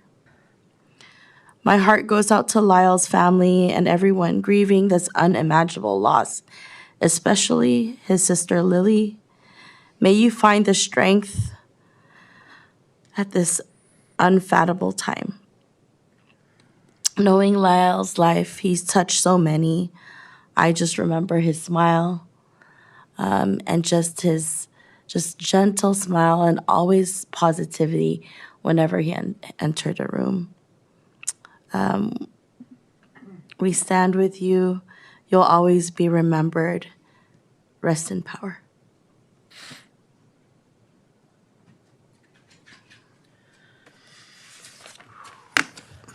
All right, thank you, Councilmember Manalo, and I see you have another adjourned in memory for Ms. Nancy McGee. Anytime you're ready. Thank you, Mayor. This is just as of today, when hearing the news of our former San Mateo County Superintendent, Nancy McGee, who died at 66. Superintendent McGee was first elected in 2018 and led the San Mateo County Office of Education for 8 years. She announced in April 2025 that she would not seek re-election and retired in February, 11 months before her term was set to end. At that time, no reason was given for her early departure. The County of Education supports 23 school districts, and the superintendent reviews district budgets and monitors compliance and state and federal laws. Under McGee's leadership, the San Mateo County Office of Education was named Office of the Year for a medium-sized county by the California County Superintendents in 2025. The award cited her work in behavioral health, environmental literacy, and school safety. We know that during the pandemic, it was her leadership during the time when we knew it was really difficult for so many districts and schools. We extend our deepest condolences to her family, friends, colleagues, and loved ones.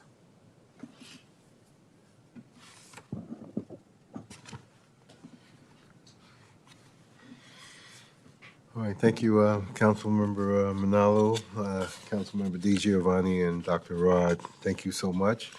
At this time, we'll kindly please pause for a brief moment of silence for our deceased.